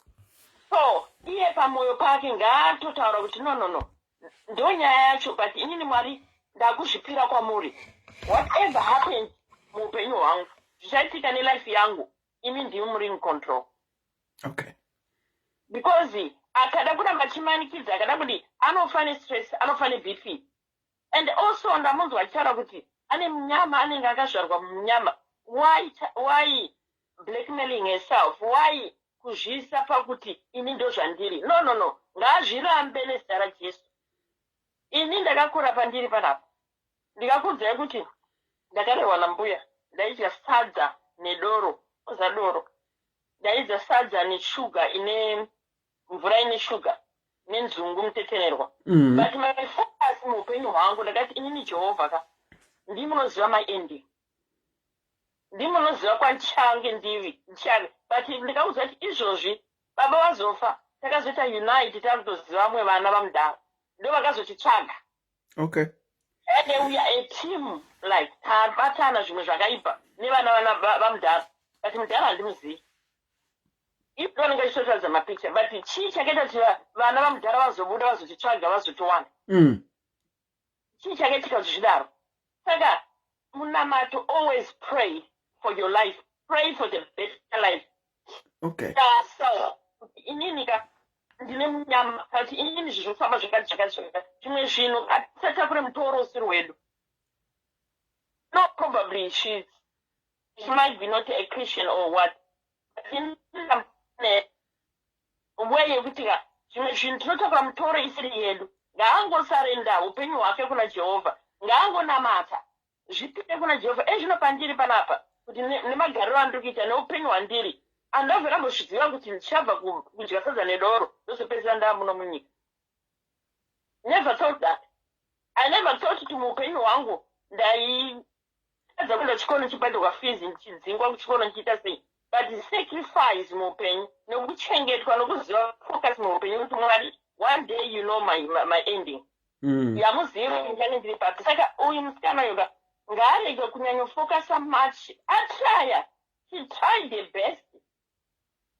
atry best now ngachisiya zvese maoko majehovha ngachingofocus kuti Mwari ndimuchaziva destination yangu ndimuchaziva kuti vanin'ina vachandida here mazikoma angu ese akazvarwa nababa vachandida here vachanditsvaga here ngasiye zvese zvakadaro God will do the rest. That's my words. I'm just giving it. Ngangosiya kuna Jehovah Mwari achaita zvese. Okay. We are talking from experience. I am here because Mwari vakandisvitsa pano. Okay, I think she's in the comment section. She's listening. Imi muri kuti kwaari ngasiye maoko aJehovha anamate zvinhu zvinochinja. Zvinochinja totally changes. Ngaangoisa trust yake pana Jehovha. Zvinochinja. Muupenyu hwake ngaangoisa trust because akazoda kuzvilebhula kuti loti batifambe ndanzwa achitaura zvekuda kufamba kuenda kupi kunotsvaga zvimwe zvinhu zvakawanzira zvisinei newe zvisinei nezvokuita newe muupenyu hwako zvimwe zvinhu musazvitsvage because muchanotsvagana nezvisinga zvamusazogoni kugadzisa kumberi. Just focus on himself, focus on a kid, and just focus nefuture yake kuti iye future yake ichazovei muupenyu hwake. Otraya kutora mwana wake agare nemwana wake zviri nanatsvage rusana webasa agare nemwana wake. Atry something muupenyu hwake not kufocus kuti ndoti baba tozofamba munyama wandinawo munyama wepi ngaazvite iye wega tendeuka mukati memwoyo wako ofocus kuna Jehovha kuti Mwarika inini ndazvisarenda kwamuri whatever happens in my life inini ndimuchaziva zvekuita neupenyu hwangu and God will answer. God will Mwari hanzi Mwari hadhakwe and Mwari hatirasise anosunudza marombe kubva kuhuruwa saka paari papo ngaangoramba akafocus kuna Mwari angotarisa kuti Jehovha ndinotaridza kune destination yangu because isu takakura panapa tina nababa takaregwana nambuya ndakaregwa nambuya inini kusvika pandiri panapa anamboregwa nababa mai vangu vakafa ndine 7 years. So she should just take as it is otongotakura mubhodhi otongofamba nazvo otoziva kuti inini ende otowana peace akangodaro bedza atowana peace but akagara akazvifunga kuti baba vangu vazodai aiwa usazvipe BP isina basa ngaariko zvitambudza neBP isina basa. Focus on your own health. Anofanira asine BP yacho mwana wacho anomusiyira mwana uzotambura wese ngafocus muupenyu hwake. I love you so much girl. Pray God will answer. Zvaita mbuya. Okay, handiti awe kuti vanhu tine misiyano. Some things that someone might say is easier for them than someone. You are aware of that? I'm aware. I'm very much aware kuti sometimes kana tsunzwa kunzi namataka unoona kuti asi mai ava vari kutopenga ka vanofunga kuti zvinoteneka kasi inini ndinobhilivha mune zvakati kasi ndinobhilivha mune zvakati but sometimes reality taura chokwadi teteka reality muupenyu hapana chinoramba. Yes, tingatsvage kumashavi tingatsvage kumasvikiro tingatsvage kupi but the ending uchaudzwa ndinhingi ari kukonzeresa and the chain yevavengi inowanda. But kana achibhilivha muchivanhu, is there anything wrong in her going kuchivanhu kana zviri izvo zvaanobhilivha? No, handina kuti there's anything wrong kana zviri izvo zvaanobhilivha kuti anobhilivha muchivanhu. She can go ahead but it will continue haunting her.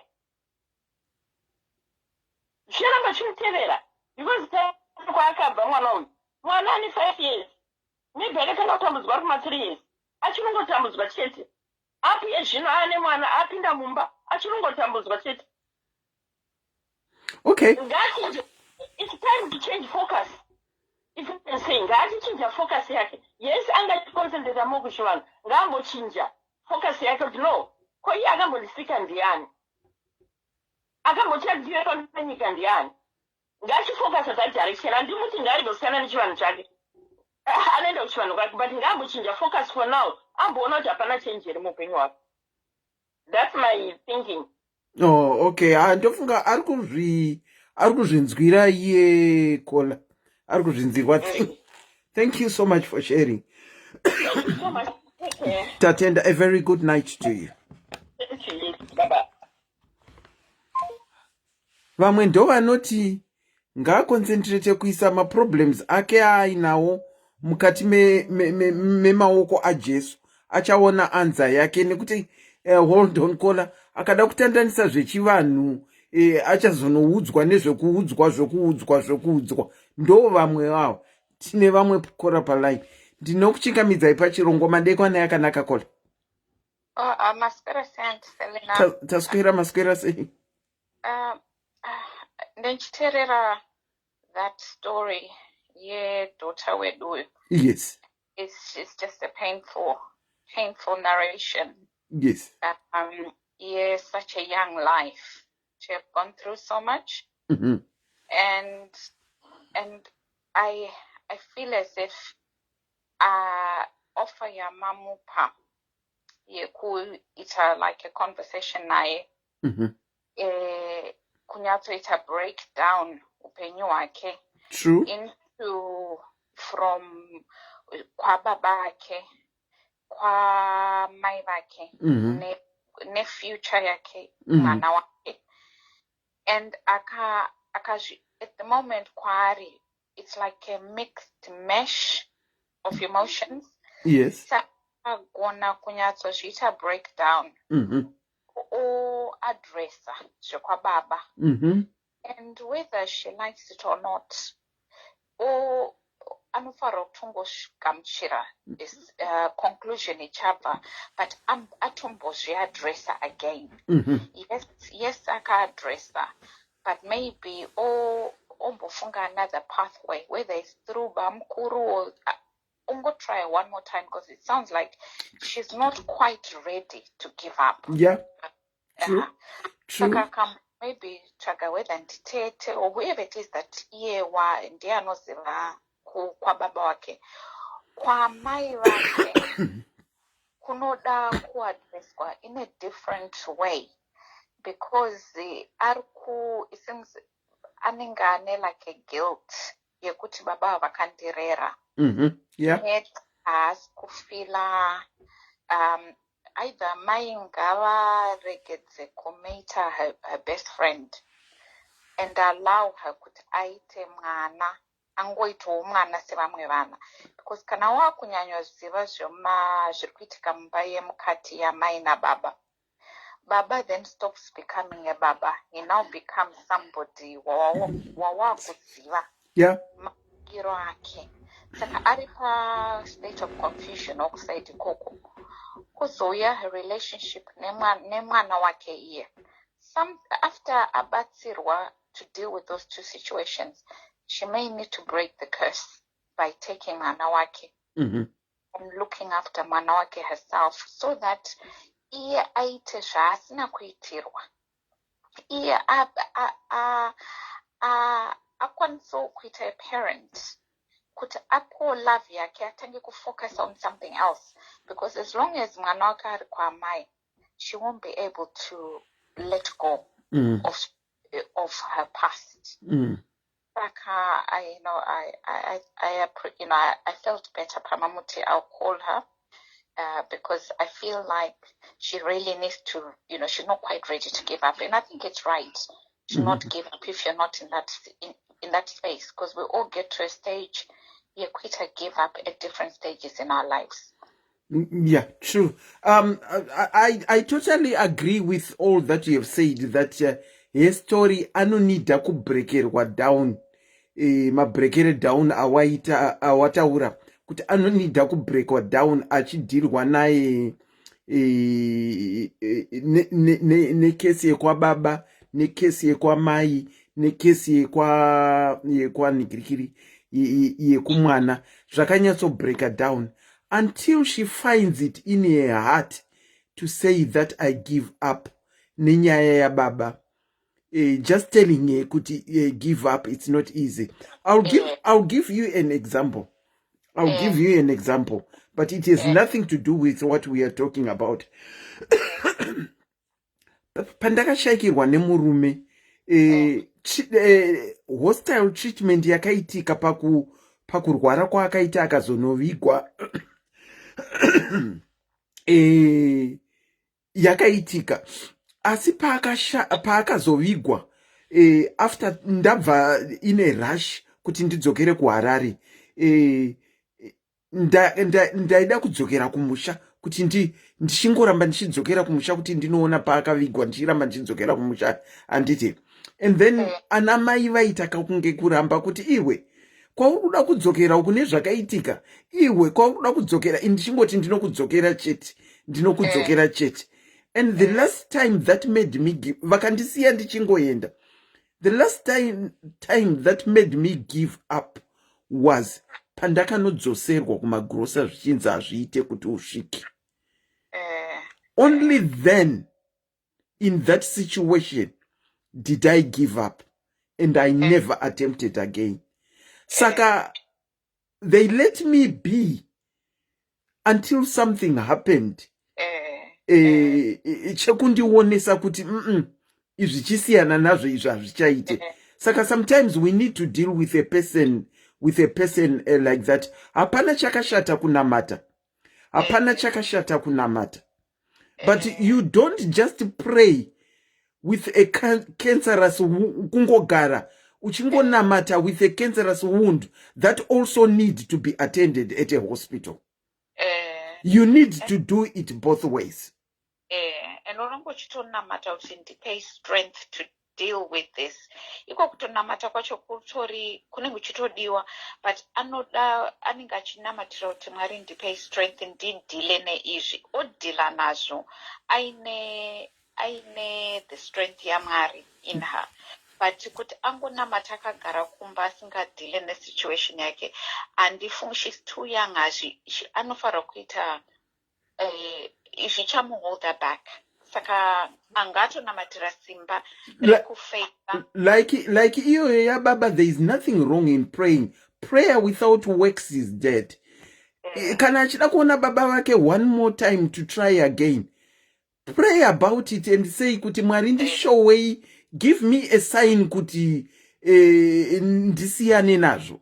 That is a good prayer because you are putting action in it. She still wants to try and talk to Baba. Saka one more try for her. And if something happens again, that will give her closure to say kuti paya ndakambotry baba wakandidai, ndatry futi baba wakandidai. Saka that will be the end. Nekuti isusu ngomuti namata usiyane na baba, iye aine something chekuti achiri kuda kumbotry. And the thing is, baba ngaenda achitoziva either achawana an answer or there might not even be an answer, because dzimwe nguva vabereki kungonzi uri mubereki it doesn't mean kuti uri kuziva zvauri kuita. Ndizvozvo.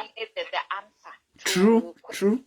ya nemwana uyu, but at least iye anenge azvisatisfya kuti ndaita sei ndatrya, baba ungonge vasina answer, because inini kuexperience yangu penge pasina answer, but ndine ma-questions andakaita present but penge pasina answer. Otozongoona kuti kuto either kupusa kwemunhu kana kuti kusangozivo kwemunhu waunenge uchiona unge iwe unenge uri mwana uchifunga kuti mu-adults, but kusazivowo kwake but hapana answer. Saka utozongozviaccepta kuti iyi situation ika haina answer, but opportunity yekubvunza at least ndakaiwana. Yeah. So, thank you so much, Kola, for your contribution. Okay, thank you. Okay. Bye-bye. Pachine vamwe vari kutaura here, ndakuona tatonanaira ku 3 hours, tasairwa ne 9 minutes kuti tisvike 3 hours, otherwise tochiwinda up. Let me try and call this lady who has been calling. There's someone calling again. Tinokuchingamidzai pachirongwa SIS MELLY's Diaries. Makadini? Tiripo makadini nyansene. Tiripo makadiwo. It's all yours.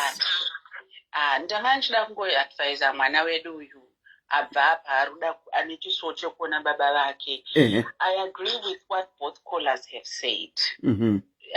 This is how I'm looking at it. Kuti Jeshua kola baba vataura kuti yes anofana kuzadzisa chiso chake. However, in some cases vamwe vanhu vanenge vasingatodi and there's nothing you can do. Yes, true. and I agree nazvataurwa nafirst caller kuti ngasiyane nazvo. While we say kuti izvoni is easier said than done, kusiyana nazvo kunonetsa, but sometimes it's the best way forward. True. Mwana uyu achiri mwana mudiki stereki, and she's got the rest of her life ahead of her. But mamwe mashoko ari kutaura like ndine munyama ndakazwa, I don't think that's very healthy for her. She really, honestly, I feel kuti she just needs to take a step back, look at her life, and look where she is. Ambonyora my points are my positives in her life. Not my negative, just focusing on the positives. Because I believe kuti she's got some positives. Like she's got a child. Yeah. That's a big positive there. If she takes Manawake as the main focus, otora Manawake, I don't know kuti Manawake ari kupi. Arikuna mai wake. Arikuna mai wake. Kuna vana stepfather. Okay. Are they in the same country? No, they are not. Okay. So, andizive situation yake nekwaari kuti is she able kuchengeta mwana wake? Handina kupanzwa ipapo. I'm sorry ndabatira nyaya pamusoro. Atina kupa bvunzo. Okay. Wherever she is, if she can take mwana wake and start from there, I've read nezvataurwa na previous caller zveshuwa kuti she needs to experience being a mother. Because right now, ari kuchengeterwa mwana kuna that same stepfather why aona achiabuse baba mai vake. So she's got all these things going on in her head. You can imagine kuti ari kufunga saka mwana wangu ari kuona the same here. Pamwe mai avachiri kuabuswa. She's just not there to see this. Yeah. But mwana wake ari kuzviona kana zviri kuitika. Zvinova zvichireva kuti mwana wake achazinga akuita live the same life yaari kurarama if she's not careful. True, caller. True. So ndo panozoya pandiri kuti I agree ne-first caller apa advice yekuti it's best to leave some things because we are brought in this world by God's love. We are all blessings. How we come and it maybe is different and zvinenge zvakatosiyana nemunhu wese but titori vapenyu titori panyika pano. Do you understand what I'm trying to say? Yeah. That alone is something to be thankful. Kuna Mwari kuti thank you God nditoripo. Nyaya dzese dzachitaurwa pano dzinosiririsa most of them handiti. But vana vakatozvarwa varipo, they are living. Pane vamwe vari mucomment section vati ati haakwanisi kutora mwana nenyaya basi. Ati haakwanisi because of kwaari kugara.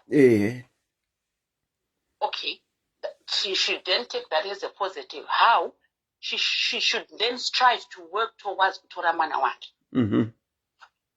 Focus on rebuilding her life pasina ma negative energies ekufunga kuti ko baba vangu because the father was not there from the start. Yeah, he's likely not going to be there again.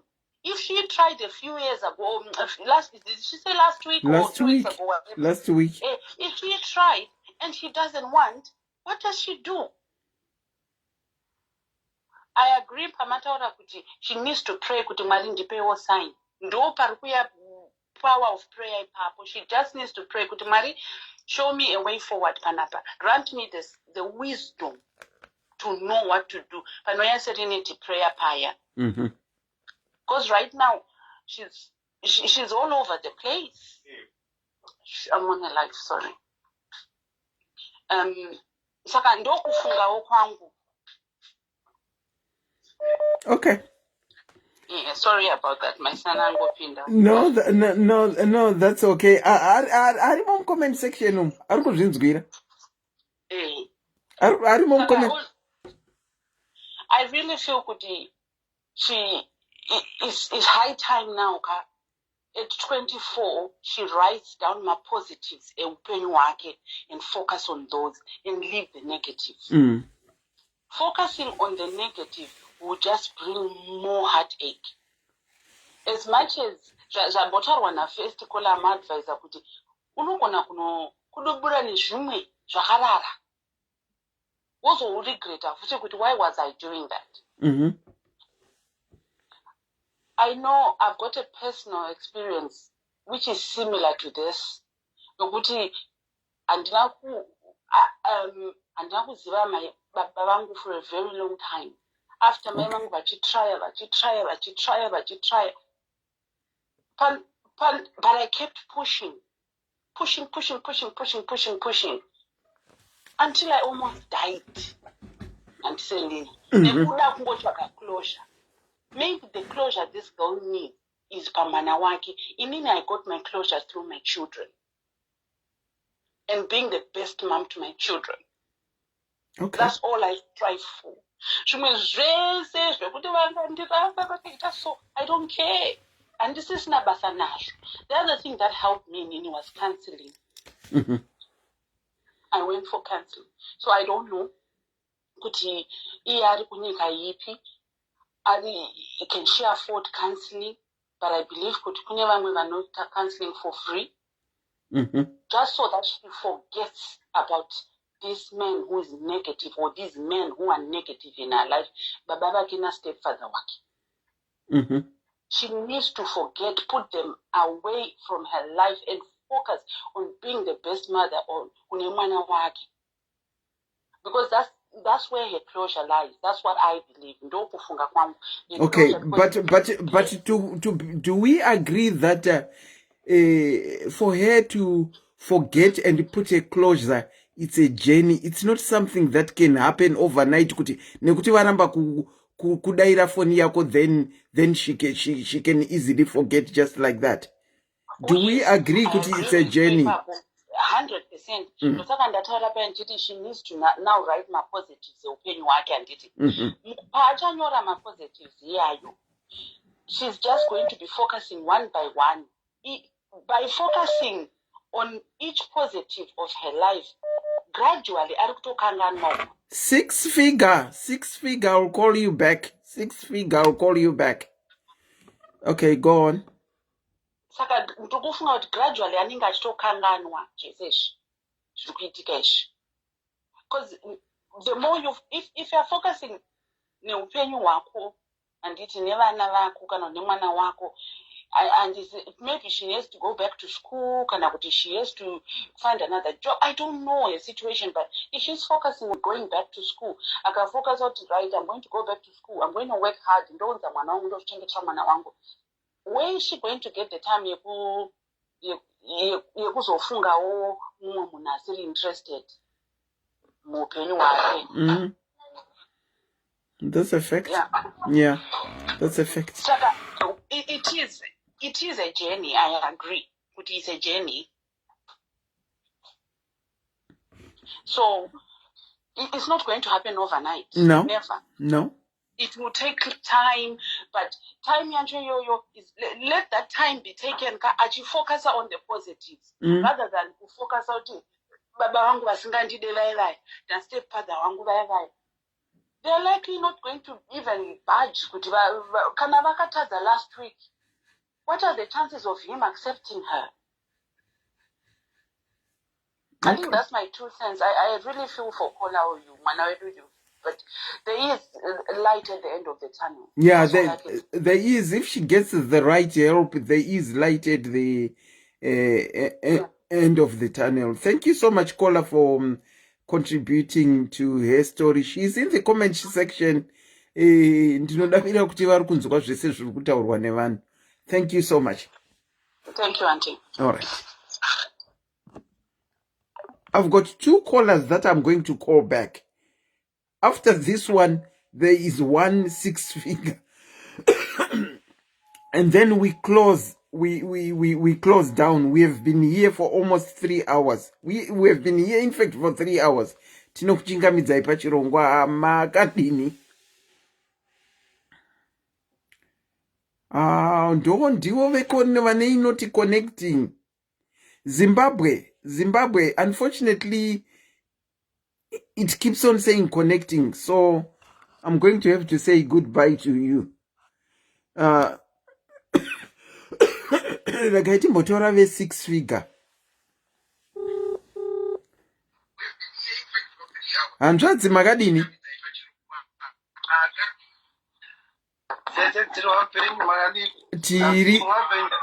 tiripo tinokuchingamidzai pachirongwa. Ndokumbira kuti mundidzorere device iri kuseri. Okay. Right. Mtakunzwirana.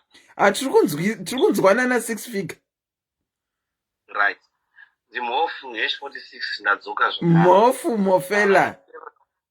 Muna ndakateerera program yenyu iyi ende ndikufarira makomenzi ari kutaurwa nevanhu. Ende ndiri pakudzoreredza vanhu zvakare. Ndinyasoona kuti chii chanyanyonetsa pavana ava maakutambudza vana vakudai. Kana vaakutambura toti imhosva baba havadi vana, stepfather havazodai. Okay. Iri kutidzorera back kunyaya tinotsanangura mazuva ese kuti varume tiri vanhu vakasikwa zvakasiyana. Inonzi pamunhu wechirume pamwana, it's out of sight, out of mind. Mati? No love ine varume. Mofu matichi? Pavarume vazhinji handiti. Tinoshanda nezvinenge zviri ipapo. And out of sight, out of mind, zvichireva kuti with the time, mwana akava nedistance yakakura, ngati mwana anorerwa kwaambuya uko kwaamai, nguva yakareba baba vasingamuoni. Ipapo zvinoreva kuti mwana haana relationship nababa. Ndizvozvo. Saka mwana akura ari kure. Ende kwaakurira iko kuda kutaura chokwadi. Kana akura kuri kunzi kudhara akura kumusha kwaasekuru. Ndivo vana vanenge vachichereswa vachivigiswa imbwa pamusha. Icho chokwadi chaicho. Nokuti vazukuru vana vasina baba vari papo. Vari kutochengetwa. Pane zvakawanda zvinoitika zvinopa mwana uyu maproblems. Ende pakufunga kwemwana uyu, it's difficult kuti vanhu vangoti siya zvakadaro. Zviri nyore kutaura, asi pakukura kwake kana akatarisa zvinhu zvinenge zvakaoma nokuti chinhu chakaitika kwaari ndipati zviri kuitika izvi nokuti pamwe handina baba. Ndizvozvo. True. Stepfather vakanzi vaita something anotarisa even zvitiro zvainzi zvichaitwa nababa wake vari vapenyu achigara navo nokuti zvaitwa nemunhu asiri mubereki wake anobati ndaitirwa izvi nokuti handisi mwana wopano. Zviri kutidzorera kunyaya yekuti chii chimbonyanyokonzera. Ndaona nyaya dzakawandisa antika dzekuti nguva zhinji ukanyatsotarisisa mwana uyu paanoberekwa, ngatiti munhu amboroorwa ambogara nababa naamai, amai vakuenda nevana, zviri kunyanyisa especially kuno kudiaspora kwatiki. Muchaona kuti amai becomes the blocker kuti vasaone baba, vana havasaone baba nenyaya yechild support. Nenyaya yechild support amai vari kuda big percentage yechild support. Asi amai havasi kuona kuti vari kuuraya vana ava, vari kuuraya baba ava. Chinozorwadza ndiwe futi mberi kucharwadziwa nokuti haurambori paage yauri yekuwana child support for the rest of your life. Vanhu ngatidzidzei kuti mwana kana achinzi ndowokwanhofu haafa akambowo kumusha kwako mukadzi. Uchishona chinoti amai uri hama yemwana, uri mupenyu. Kana wafa hausiri hama yemwana. Dzidzai kuti vana varambe vakabatana nehama dzokumusha kwavo nabana baba wavo. Chero baba vakanzi vari pasei kuti baba vako, chero amai vakanzi amai ihure ndamai vako, wakatozwa munhu aita amai vako ihure vanopinda mubhawa, unotomurova munhu iye. Ndokuti chaizva iwe ndo mwana iye. Mwana anomira nemubereki, but irelationship yakasiyiwa nguva yakareba yakafa. Yakuda kutoti amai ngavachidzoka paposition amai vakafa, nehama dzenana sekuru vodzoka paposition, vazame kugadzirisa kuti mwana akura achiziva kuti aiwa ndibaba. Hatisi kuti ngaadzokere mumwe yababa. Chinhu chakanaka kuzwa kuti awa ndibaba vangu ava. Ukaitawo mwana wokuti ava ndaasekuru vako ava, ndodzinza rako. Madirei kuti hanzi ngaasiye. Haana kuberekwa here mwana uyu. Akaberekwa. Panoitwa Father's Day anopemberere chii? Musaitire vana utsinya ava. gadzirai nzira yenyu from the word go. Whether baba warambana nawo hauchawirirana nawo, whether amai warambana nawo hauchawirirana nawo, asi pavana apa ramba wakatsigira. Saka kana baba vasingadi kumuona poitwa sei nai mofu? Right. Inini andi matauro atakuzviita tamapodium. I tend to say kuti handisida kubata mashoko iwayo. Nokuti mashoko anochinja as we go up. Vamwe bata akatukwa, vamwe bata akadai. Nokuti podium inosangana vanhu vakawanda, vamwe vakagumbuka, vamwe vanotadza kumanage masituations. Mumafamilies edu mune manonzi mastructures. Munoziva ini. Munana tete, munana bambiki, mune vazukuru, mune macousins, mune vanhu vakawanda. Kune nzira dzakawanda dzirimo mumafamily structures edu zvinoita kuti usvike pauda kuti usvike utaure problem yako yauinayo. Even wakura una baba naamai, wakata problem na baba kana na amai, pane nzira yaunofana kufambisa nyaya yako kuti handina kufara nezvandakaudzwa naamai. Nyaya iyo inogadzirwa usina kuaprocha amai iwewe. Nzira idzodzo mambodzitry here. Problem ili haitoenda mudiaspora ndeyekuti tinofunga kuti takakwira ndege takalenda chete tachenjera. Hatina kuchenja, tine mastructures aripo. Tapedza kuashandisa here. Kudiaspora hakuna mastructures. Zviro zvatiri kutaura kuti ngatidzokerei back. Handitika kurespecta even wava kudiaspora. Respecta sekuru wako, respecta cousin wako. Vanopfeka bhutsi yakabharuka iwewe. Handitika the neglected corner brick and chidhina chakapwanyika ichi became the main cornerstone of the house.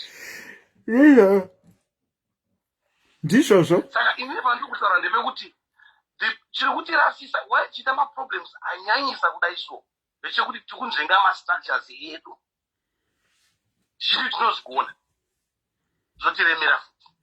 Saka nhai mhofu iye mwana wangu uyu baba last week vakamubrusha off. Saka ipapa todii napo. Right. Ndichati nobata imbusha ndobva ndadzoka kutoona kuti brush off yatiri kutaura iyi taakuzwa ya second statement, which is okay. I agree with that. Chekutanga kusiyana probably kwababa naamai vake pane hondo ka. Ndizvozvo. Ende mwana uyu ndiye akupinzwa muhondo iyi. Chinhu chese it's all about communication and approach. Hauna kuchinova concrete pachakura tu. There is always ways around things. Kana kuda kuti creator and zvotoita. Hapana chinongonetsa marelationships anogadzirisika marelationships. But uri kuda kuitangira pauri kutanga napapa ndipo pari softira. Kana ndipo pakatooma. Hande kumastructures edu. Munoona kuti zviri nyore. Baba havamboshaya munhu wekuti anotaura navo zvakanaka munhu avanonzwisisa azviite aripo chete. Pane shungu dziripo nababa. Dziripo shungu nababa. Saka mwana unopotera asangoti bvogu nababa unopotera. Thank you very much. Ngaatsvage munhu waanopotera nyasomutsanangurira wonyasodzoka pogarwa pasi nokuti mwana akura asipo pana baba kawo. Pane nyaya ka. How do you know about it? How do you know that? But I don't know who's pachina. Tinoda kuti baba vako vajekese vabude pachina kuti problem yavo ndiyei. Shungu dzavo dziri papi. Saka muri kufunga kuti pamwe mupfungwa mavo munotone DNA. Aiwa, ndatongotaura ngezine example handiti kuti right. Hatizvizive kuti toda kuti vajekese kuti kuchii chiri kuti vaomese kudai. Zvinhu zvokuti havasogona kuudza mwana uyu. Asi pane problem.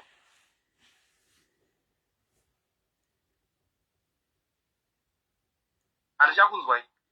Ndiripo. Hanzi na V-Mark waipotera baba vake kola why worsen things. Aiwa, hatisi kuwesera mathings ka. Tikuona kuti iye nababa pane imwe time yekuti dai zvainzi zvinhu zviri nyore. Ndaiswa approach atezvara vangu ndichida kuroora nebva ndavapa mari yavo kubvawo. But hazviite. No, there is an ice that has to be broken. That's why some my structures are soft in my situation. Kupotera chakunoitirwa. Let me explain what kupotera is. There are some times whereby kana musinganzwanane unonida kutsvaga a neutral person anonokusvitsira nyaya yake. Ndo zvimwe zvaakunetsa pachizivano kuti kwai why kupotera. Kupotera kuri important because pfungwa dzinotadza kutaurwa nababa vachitaurira mwana direct, he can get vanogona kudzitaura, vanogona kudziburitsa. Saka kupotera kwakanaka stereki. Zvinhu zvaive kuchinyakare kuti mwana uyu akapotera kwandiri kana aita musikanzwa, mwana ari kutya kudzokera kumbasa, anonopotera kuna Sahwira ndiye ozouya nemwana kuna baba. Ndima inoreruka uye vabereki vanonyevenuka. Ndo zvinoita kupoterwa chete, kutsvaga kubreaka eyes pane zvinhu zvisiri kutaurika. Ndizvozvo chirikuitika ndechekuti you find kuti nekuti vanhu vakawanda havasi kuzvinzwisisa, vatokura vari masekondari kusanzwisisa, so they think kuti chinhu chakaipa chinhu chakanaka. Aiwa, kupotera ini ndinobhilivha on kupotera. I remember ndichiri mwana mudiki ndamboita musikanzwa, ndakanopotera kuna mai Tendai, mai Magumeni kana vari vachizvinzwa vanozviziva. Mai Magumeni vakazouya neni kuna mai vangu vairova zvokuti ndakanopotera kuna mai Magumeni kuti mai Magumeni ini ndangojiitawo zvangu ndichingajiwe. Ndikaenda namai Magumeni ndakapedzera ndisina kurohwa, asi dai ndakaenda direct ndiri ndega ndainobhurwa ndikati baba ndokupotera.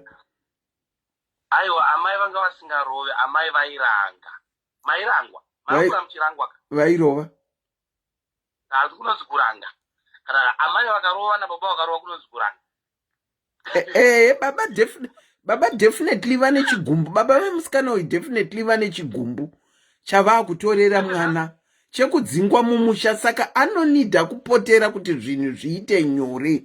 Kupotera mwana anonidha kupotera. Kana zvazoramba zvekupotera toziva kuti zvarambisisa. Full stop. Nekuziva kwangu tete munhu wese ane munhu wekuti akataura naye anonzwisisa and anogona kubuda pachina kuchekesa. True.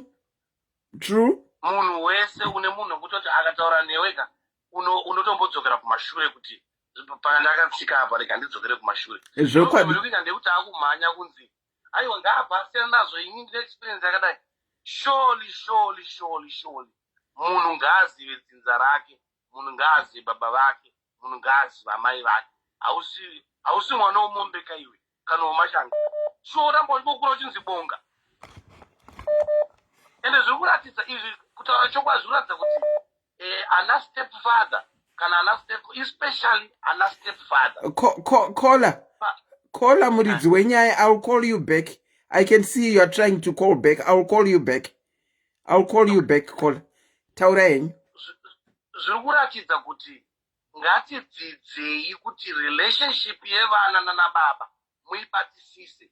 Varume takasikwa panzira yakasiyana yekuti out of sight out of mind, and murume can just walk away. Eto disappear wakamuona futi. Ndine mafriends akutsvaga nababa vana 55 years right now. Okay. Yes, I've got a friend 55 years this year. Autsvaga baba. And akazosvika baba vashaya. Oh, shame. Chakaita kuti atsvage nechekuti musha maamai yumuka anga akudedzwa nemazau ibonga iyi. Iwe hauna musha panapa, dzoka musha kwako tsvaga pako pekugara.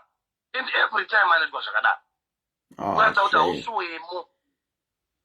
Sorry yake. Zvinoitika. Ndakatonda ndichitsvaga kwako ndikupi, ndakatsvaga akaonawo hanzvadzi dzake and everything vari kucommunicata, is okay. Haasi kutsvagira kuti ada kuwana something. Asi munatsinhiziridza pawakaona hanzvadzi kuti anoitwa maDNA kuti agara aziva kuti ndiko here kwaari, nekuti unoasuma kuti zvazvinoita varume hatigone kukurumidza kutaura. Waona murume ataura zvagara nguva yakareba, asi pane nyaya iri kukonzera kudai. Chinonetsa ndechekuti vana panyaya dzekusiyana kwevanhu, the people who suffer the most are children. Ndosaka ndakamboramba pari pekuzwa kunzi mudzimai anokuti ndakuta tunhu twangu. I get that, but vana vako ava wavakuvadza ita tunhu twako, but relationship yababa nevana ava ngaisabviringwa. Yeah, that I agree with you.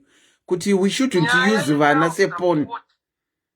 Nyaya yechild support ndiyo yanetsa mudiaspora, because mapercentage anoiswa aya ega munhu anorwira kuti wane the bigger percentage wane mari. But ndogara ndichitaurira vanhu vakawanda kuti ndakamirira kuona mukadzi andiudza kuti ndakaita 1 million nechild support iyoyo nomuti wakachenjera. Vese vandinoona vanenge vachingochema unzi ishoma. Saka mune muchizvengesere chivana vacho isai vana kuna baba wavo, even chiri chidhakwa chichagarisana nevana vacho ichocho. Yeah, thank you so much Kola for contributing. Regai tichitora ivo tinzwe tivhare chirongwa ichi. Maita mofela, maita basa mofu. Aiwa, maita basa. Tatenda. A very good morning to you. Okay, thank you. Thank you. Cheers. Regai ndidzokere back kune varidzi venyaya.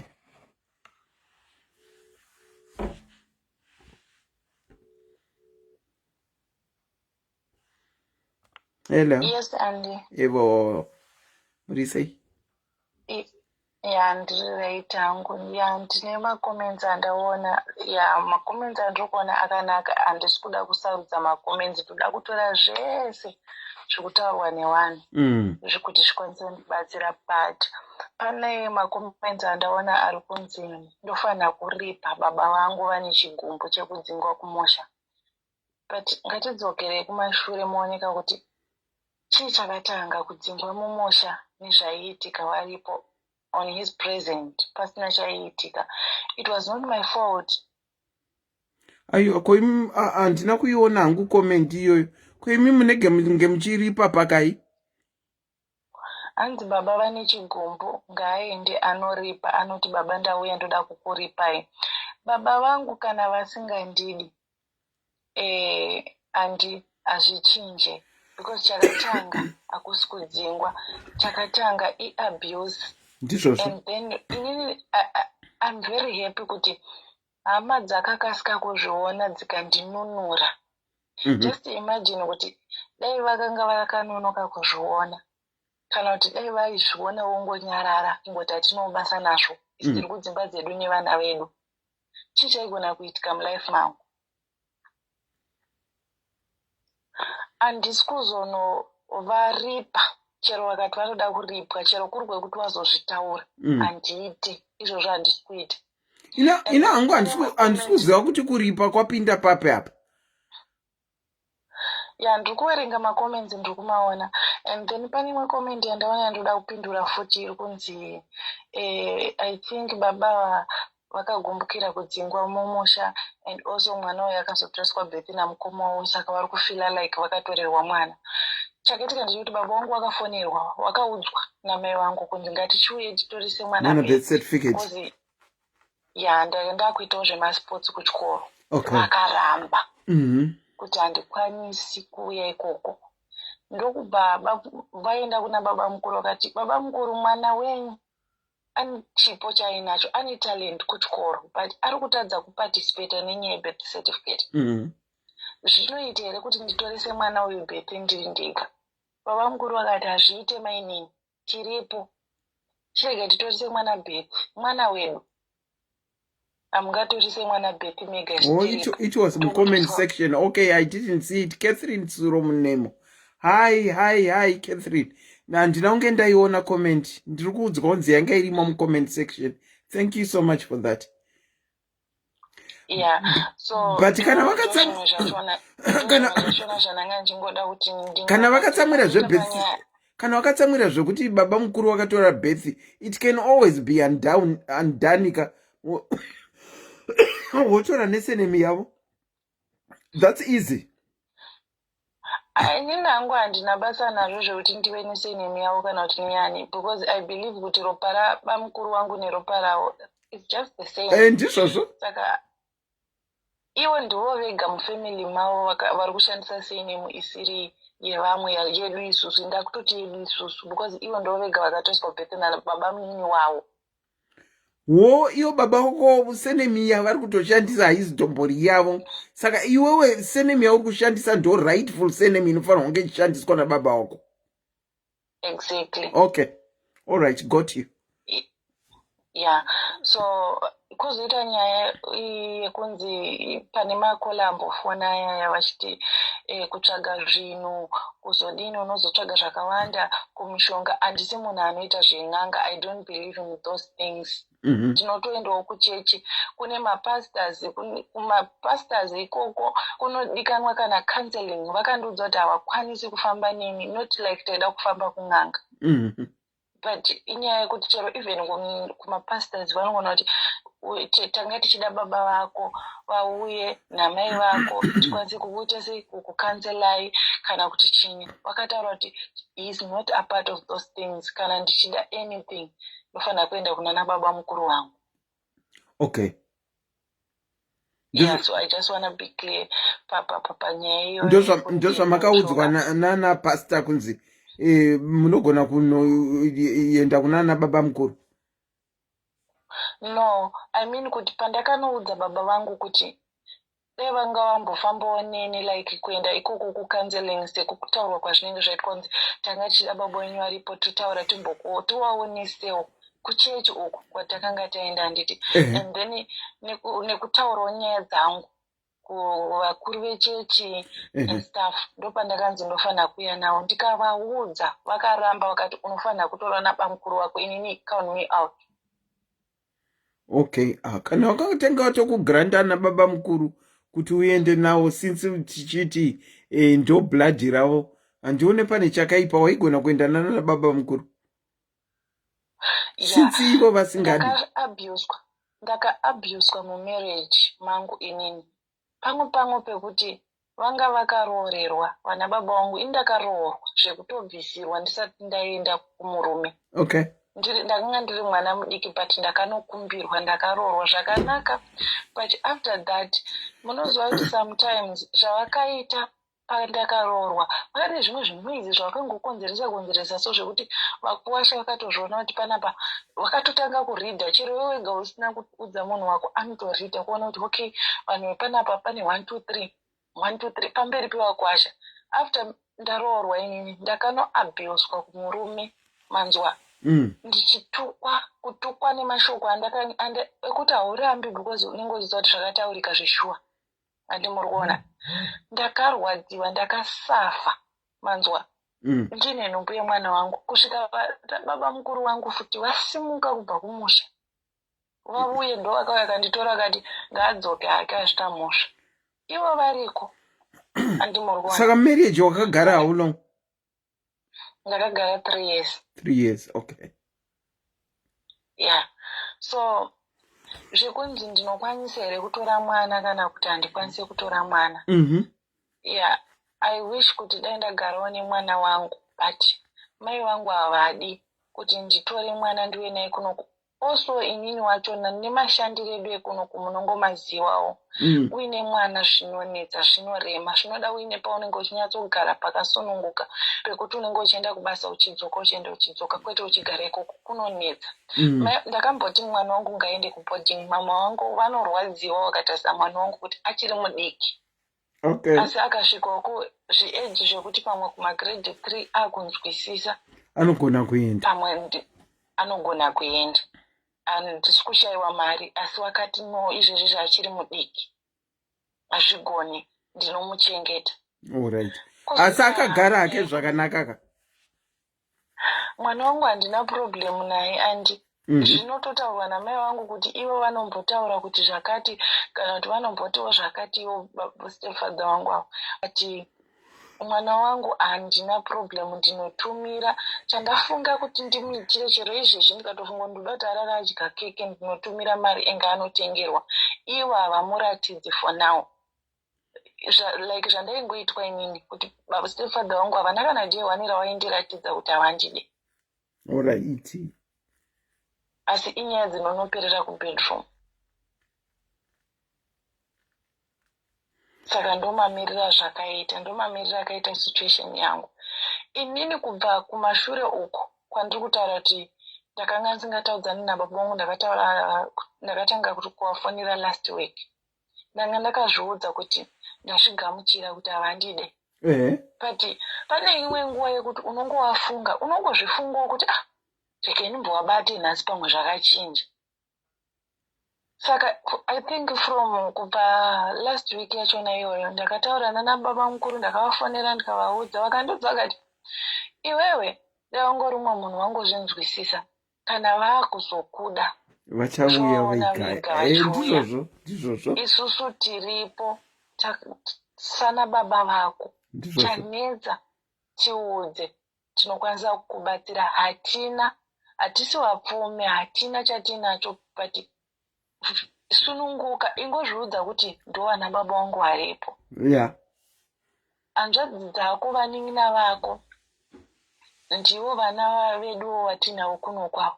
Enge usakanganwe kwawakarerwa, usakanganwe kwawakachengetwa. Baba vakakuchengeta ivavo vape respect yavo sababa.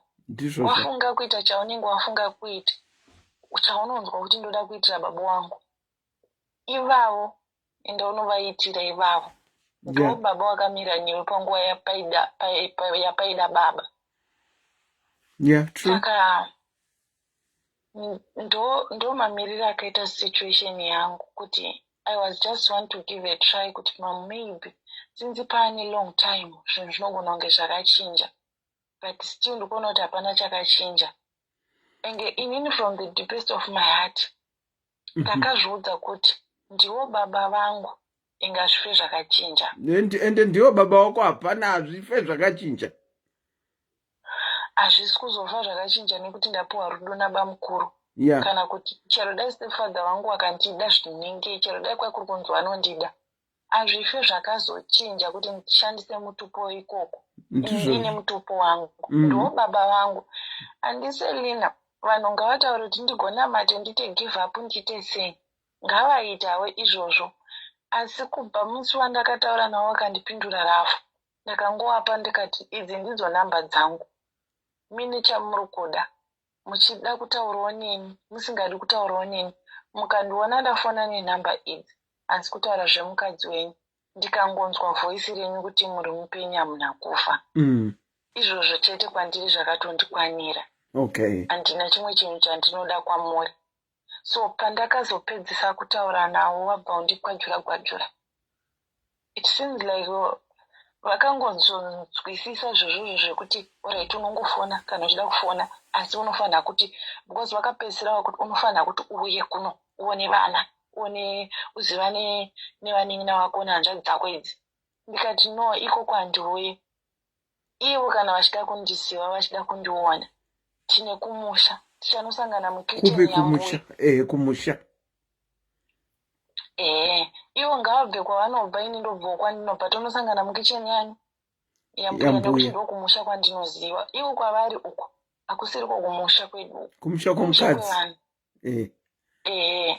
Saka ndozvandakakwanisa kuti ndivaudze izvozvo, kuti ivo kana zvanga zvazvizva zvekuti vakandirafura. Enge ndiri munhu anopopota, kudhara kwangu ndaipopota zvekuti dho. Munopopota? Vaiti vakandirafura, ndaitorafurawo. Saka apa I was very calm. Wakafunga kuti zvavandigwajura ndichavapindura zvakashata, handina kuvapindura zvakashata. Ndakaramba ndichipindura zvakanaka. Saka ndofunga dzanga dzavanyadzi, vangotsvagawo zvekungotaurawo kuti ite wauya wazoona chinyi. Mwoyo wangu handiselina ndeyekuti chero ndikapiwa rudo nana baba mukuru, nawo ndakura, pandaifanira kunge vachinditengera mapatapata, mabhurugwa, chini, havana chavakaita. Like now handina chandiri kuda kubva kwavari, nekuti ndiri kukwanisa kuzvichengeta. But kungoziva badzi kuti baba vangu variko, zvavakaita handina basa nazvo. Vane pfuma dzavo dzavainadzo, zvavainazvo ndizvavo nemhuri yavo. Enge chero zvikanzi nhasi vafa, handina chandinoda kubva kumba kwavo, handina. Because enge munoona disadvantage iri kwatiri isusu vana vanoitwa, kuzonoitwa imwe mhuri. baba vangu vakaroora mukadzi wawainayo vane zvavainazvo but musi wavanofa una chaunowana. It's not like tinoda pfuma stereki but tiri kungotaurawo pakuti zviri different nevana vanokura maparents ari pamwe chete. I used to play this song handizivi kuti yakaimbwa nani ndakanganwe kunzi hanzi makandiberekereiko kana muchiziva yekunzi ndorerwa nesango. Song iyoyo ndaiti ndikairidza ndaiona ndisina kana vision yeupenyu future yangu. Ndaiona ndiri munhu wekuti ndogona kungotambura ndozongofa ndichitongotambura but ndakaclear all those mind. Okay.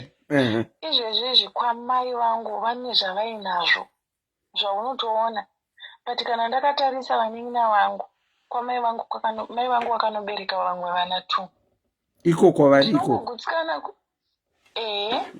ndinongogutsikana hangu kuti chero nhasi zvikanzi chii chaitika izvi zvinobhenefita vana ava nekuti ndezvababa vavo.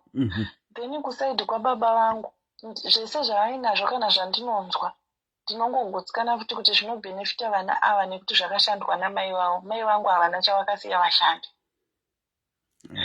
Saka inini chandinongoda chete kungotaura nawo chete kwete kuti ndinoda mari yavo ndinoda chinhu chavo handina chandinoda kwavari. Give up iri kutaurwa kunzi zvinzwisise kugutsikana. It's not easy kuti ndingofume ndakatoti ndatoita give up. But kuva nepisi yekuziva kuti oraita handide musi wandavafonera wakadairawo foni ndinofara. Ndozvega zvandokuda. I just need the closure yekungoti vanongodairawo havo foni panobvunzwa kunzi baba vako vapenyu here kana kuti vakafa. Ndinotaura kuti vapenyu nekuti ndenge ndiziva kuti vapenyu. And the other thing zvinoita baba vangu I don't think it's normal. Ndichidzokera kumashure ambuya vavo ing'anga yemakurukota ng'anga chaiyo.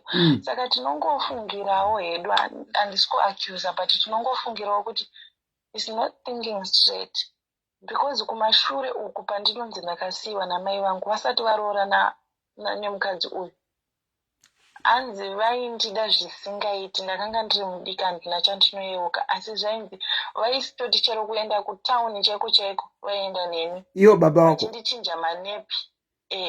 Vachindichinja manepi because I was young vachiita zvese zvakazongochinja suddenly saka ndo zvinhu zvinoita kuti ndirambe ndichizvifosekedza mavari izvozvo zvekuti ndinonzwa kuti vaindida. Saka I have that belief yekuti hakusi kuda kwavo maybe pane zviri kuitika pamwe one day kuti pamwe vakadyiswa.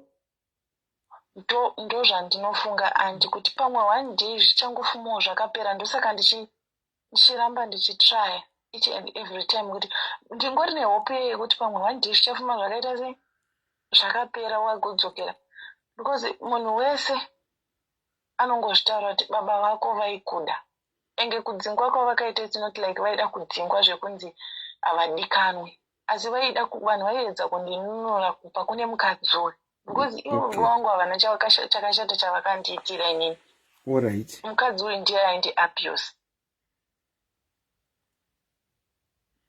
Atimaona. Saka ndofunga tazvinzwisisa. I'll talk to you further Thursday 8 p.m. as we arranged and to break down nyaya dzedu to try kuonesana nekudila nenyaya 1-1. Ndo zvatichaita kuseri handiti? Okay, auntie. All right. Until I talk to you on Thursday. A very good night to you. And God bless. Thank you so much. God bless you. Thank you. Zimbabwe phone yenyu one more ndatodzima phone by mistake. Pane phone yeZimbabwe but yanga rungoramba ichiti connecting. Wedwe taonesana tanzwa. tadzidza. Some things are easier said than done. Zvimwe zvinhu vamwe vanotora a longer time kuaccepta. Vamwe zviri easy kungoti namata, because ivo vakanamata zvavo zvikangopfuura. Asi munhu nemunhu une zvinomushandira iye. Saka mwana wangu ndichange ndichitaura naye musi weThursday na8 o'clock. Tichingoonesana kuti zviri kufamba sei. Inini ndaneta, but there is so I shall leave you and love you, and a very good night to you. A very good morning to Anna Mofela vari kuAustralia uko. And so many places everywhere. A very good evening. Takaremerwa mufunge, saka kana tichiuya pamadaivi munhu achinareta story yake, ngativei nekunzwirana uye tinzwisise iye zvaari kuda. Tikatanga tichishanda naye pane zvaari kuda iye munhu, zvinoita nyore. Tikaita force feed, hapana chinoshanda. Saka mangwana SIS MELLY vanouya live. It's a Wednesday, normal time 7 p.m. South African time. So until tomorrow, it's a very good night to you. The name is Auntie Selina. Thank you for tuning in.